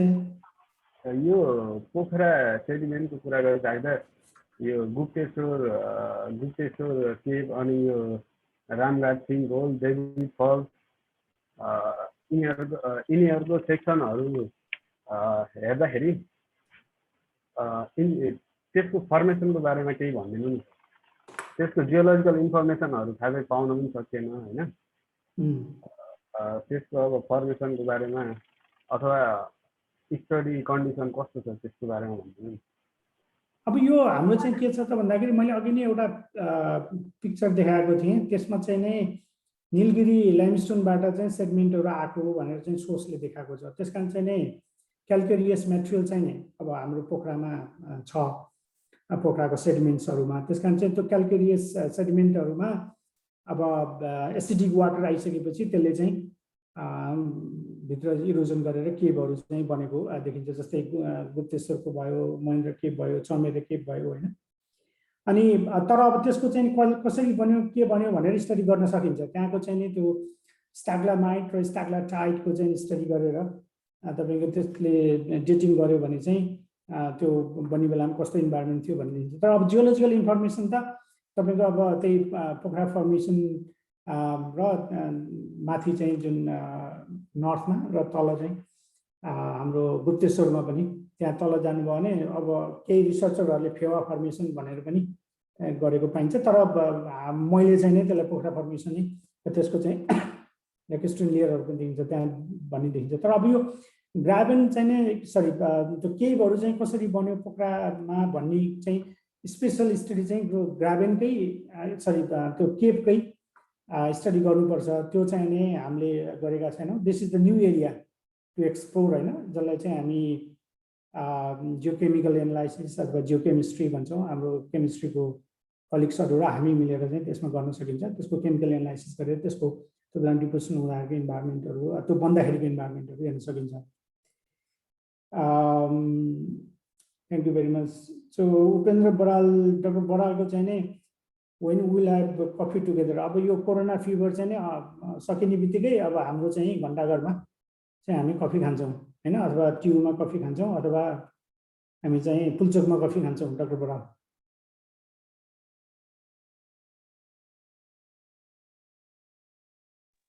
हस्, धन्यवाद बसन्त सर। अब म एनजिएसएसको अध्यक्ष श्री पवन कुमार आचार्यज्यूलाई केही शब्द राखी कार्यक्रम अन्त्य गरिदिनु हुन अनुरोध गर्दछु। यहाँ एउटा प्रश्न पनि आइरहेछ सरलाई, बसन्त सरलाई। एड्रेस गरौँ थियो Vivekji. It's true that graben was primarily affected by tectonics. Does it have any effect? अब यो क्लाइमेट चेन्ज भन्ने चाहिँ नि अब यसलाई यसको विभिन्न डाइमेन्सनहरू छन् होइन। अब हामी जियोलोजिकल टाइम स्केलमा हेर्ने हो भने हामी ग्लोबल कुलिङ स्टेजमा छौँ होइन। तपाईँ हेर्नुभयो आइस कोरहरू ड्रिलिङ गरेर हेर्ने हो भने अब तपाईँको चाहिँ नि रिसेन्ट मोडर्न क्लाइमेट चेन्ज 300-400 वर्षको हेर्ने हो भने फेरि हामी चाहिँ होइन वार्मिङ स्टेजमा छौँ। त्यस कारण चाहिँ क्लाइमेट चेन्ज भन्ने कुराहरू गर्यो। अब तपाईँले चाहिँ यो क्लाइमेट चेन्जको चाहिँ इम्पोर्टेन्ट स्टडी गर्नलाई हाम्रो जियोलोजीमा एउटा मिलानकोभिच साइकल भन्ने हुन्छ, तपाईँले सुन्नुभएको छ कि छैन? मिलानकोभिच साइकल चाहिँ नि अर्थले सनलाई घुमाउँदाखेरि त्यो चाहिँ नि डिस्टेन्स चाहिँ नि चेन्ज हुन्छ। 40,000 इयर्समा चाहिँ त्यसको त्यो चेन्ज हुन्छ। अनि त्यो मिलानकोभिच साइकल चाहिँ नि तपाईँले पढ्नुभयो भने त्यो लङ्गर स्केलमा चाहिँ अथवा लार्जर टाइम स्केलमा चाहिँ बुझ्नुहुन्छ। अफकोर्स अब तपाईँको ग्राभेन त टेक्टोनिक स्ट्रक्चर हो, तर सेडिमेन्ट डिपोजिसन हुने बेलामा त्यो कुन इन्भाइरोमेन्टल डिपोजिसन भयो, जस्तो अब थाकोलामा हेर्ने हो भने त्यो पोलेनको एनालाइसिस हेर्दाखेरि अहिलेभन्दा वार्मर क्लाइमेट थियो भन्ने चाहिँ देखिन्छ। भनेको वार्मर क्लाइमेटमा हुने भेजिटेसनका चाहिँ पोलेन ग्रेन्सहरू त्यहाँ पाइएका छन् होइन। सो त्यस कारण चाहिँ क्लाइमेट चेन्जले त अफकोर्स सेडिमेन्टेसनमा डिपोजिसन गर्छ नै। त काठमाडौँ भ्यालीकै हेर्ने हो भने पनि तपाईँको सेडिमेन्ट एनालाइसिस गर्दा विभिन्न प्रकारको भ्याली क्लाइमेट एनालाइसिसहरू गर्न सकिन्छ। हाम्रो कुमारण सरको चाहिँ पिएचडी त्यसको उहाँको पेपरहरू, त्यसपछि अरू उहाँसँगै काम गरेका रिसर्चरहरूको हेर्ने हो भने पनि त्यो क्लाइमेटले चाहिँ डेफिनेटली इफेक्ट गर्छ, तर मोस्टली टेक्टोनिक फिचर नै हो तपाईँले भने जस्तै। Thank you.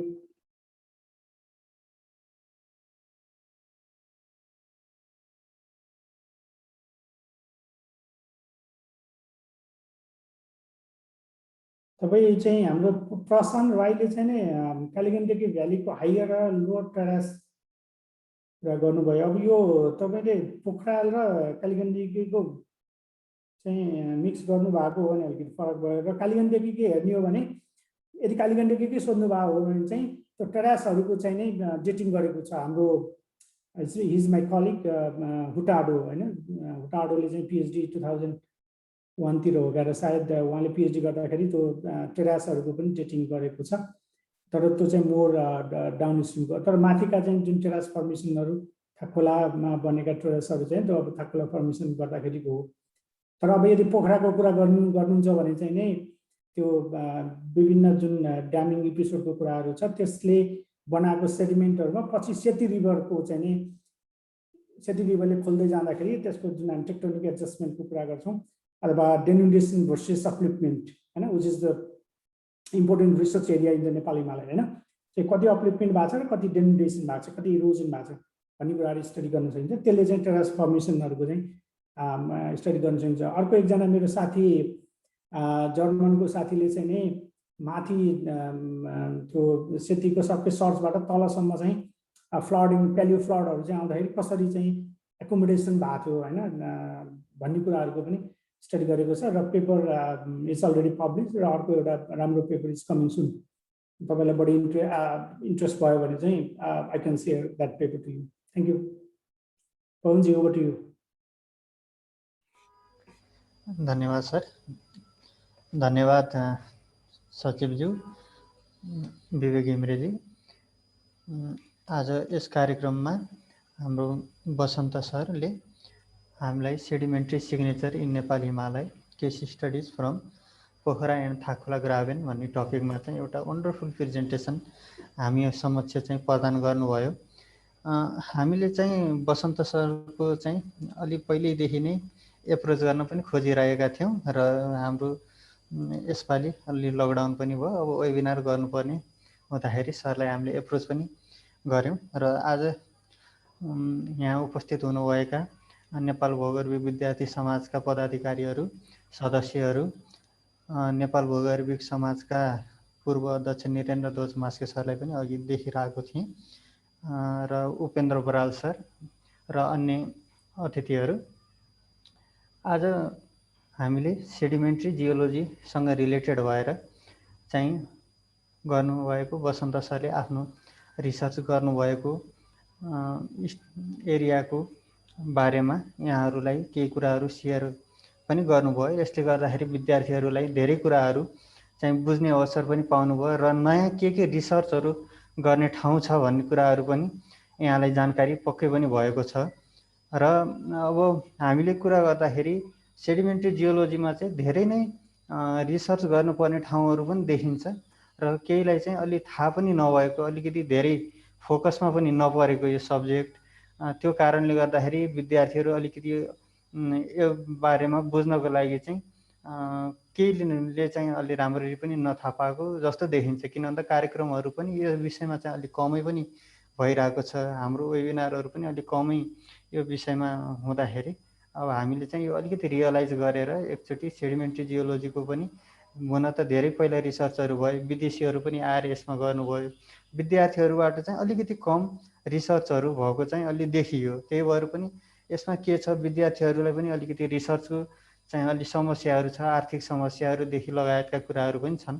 अब हामीले सरलाई एकचोटि अब सरहरूको रिसर्च प्रोजेक्टहरूमा विद्यार्थीहरूलाई पनि थेसिस गराउन सक्नुहुन्छ कि भन्ने पनि एउटा आशा चाहिँ राखेका छौँ, किन भन्दा विद्यार्थीले आशा राख्ने नै हजुरहरूसँग नै हो र यसमा सर सकारात्मक पनि हुनुहुन्छ र उहाँले सकेको सहयोग गर्ने पनि कुरा राख्नुभएको छ र यसमा लागि चाहिँ बसन्त सरलाई चाहिँ जे होस् हजुरहरूले एप्रोच गर्न सजिलै छ, उहाँले रिप्लाईहरू पनि गर्नुहुन्छ। उहाँलाई आफूलाई परेको बेला आफूले बुझ्न लागेको कुराहरू उहाँले निर्धक्कसँग बुझेर आफ्नो केही नलेजहरू बढाउनु हुनेछ भन्ने आशा पनि राख्छु र आजको यस कार्यक्रममा उपस्थित हुनु सम्पूर्णलाई म धन्यवाद ज्ञापन गर्न चाहन्छु र अन्तिममा केही कुरा चाहिँ राख्नै पर्ने छ भने म बसन्त सरलाई नै राख्नको लागि आग्रह गर्दछु।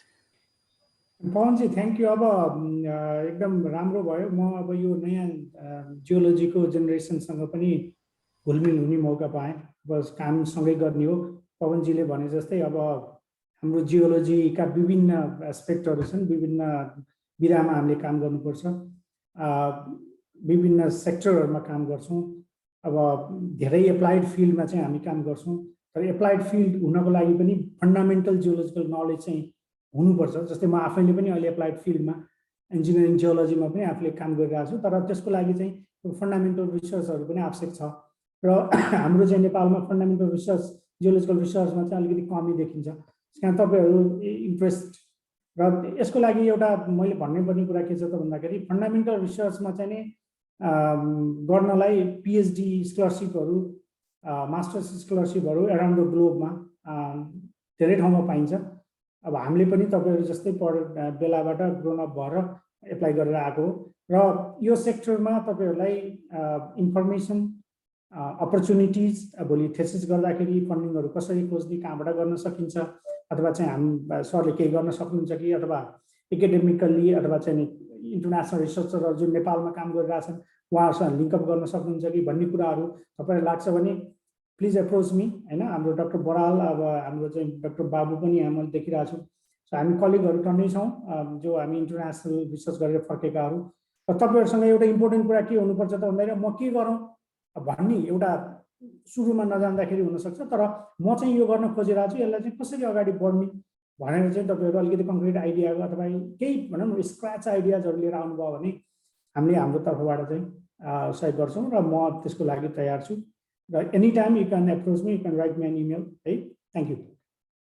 एउटा कुरा चाहिँ मैले अलि भन्न पनि परेन। एउटा हाम्रो चाहिँ यो प्रोग्रामलाई चाहिँ सोसाइटी अफ सेडिमेन्ट्री जियोलोजीको चाहिँ कोलाबोरेसन रहेको छ। यो चाहिँ एउटा इन्टरनेसनल सोसाइटी पनि हो यो सेडिमेन्ट्री जियोलोजीसँग रिलेटेड, र यसमा धेरै मेम्बरका साइन्टिस्टहरू, स्टुडेन्टहरू चाहिँ मेम्बर हुनुहुन्छ र उहाँहरूको पनि धेरै अर्गनाइजेसनहरूसँग कोलाबोरेसनहरू भइरहेको हुन्छ। हामी नेपाल जियोलोजिकल स्टुडेन्ट सोसाइटीले पनि उहाँहरूलाई एप्रोच गऱ्यौँ र उहाँहरूले सेडिमेन्ट्री जियोलोजी सम्बन्धी केही एक्टिभिटिजहरूमा उहाँले केही सघाउने कुराहरू पनि राख्नुभएको छ।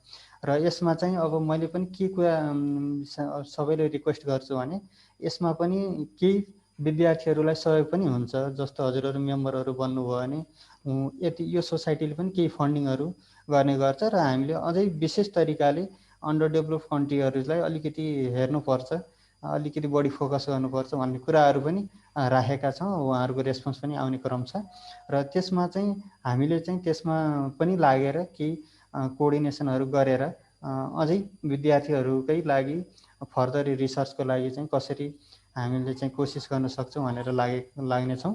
र आज यो टेक्निकल सपोर्ट गरिदिनु भयो, यो जुमको लागि चाहिँ हामीले व्यवस्था गरिदिनु भएकोमा Nepal research and education network र निराजन पराजुली सरलाई पनि एकदमै आभार व्यक्त गर्न चाहन्छु र सम्पूर्णलाई फेरि पनि धन्यवाद र आजको यस कार्यक्रम अन्त्य भएको घोषणा गर्न चाहन्छु। हस्, नमस्ते, थ्याङ्क यू, बाई बाई।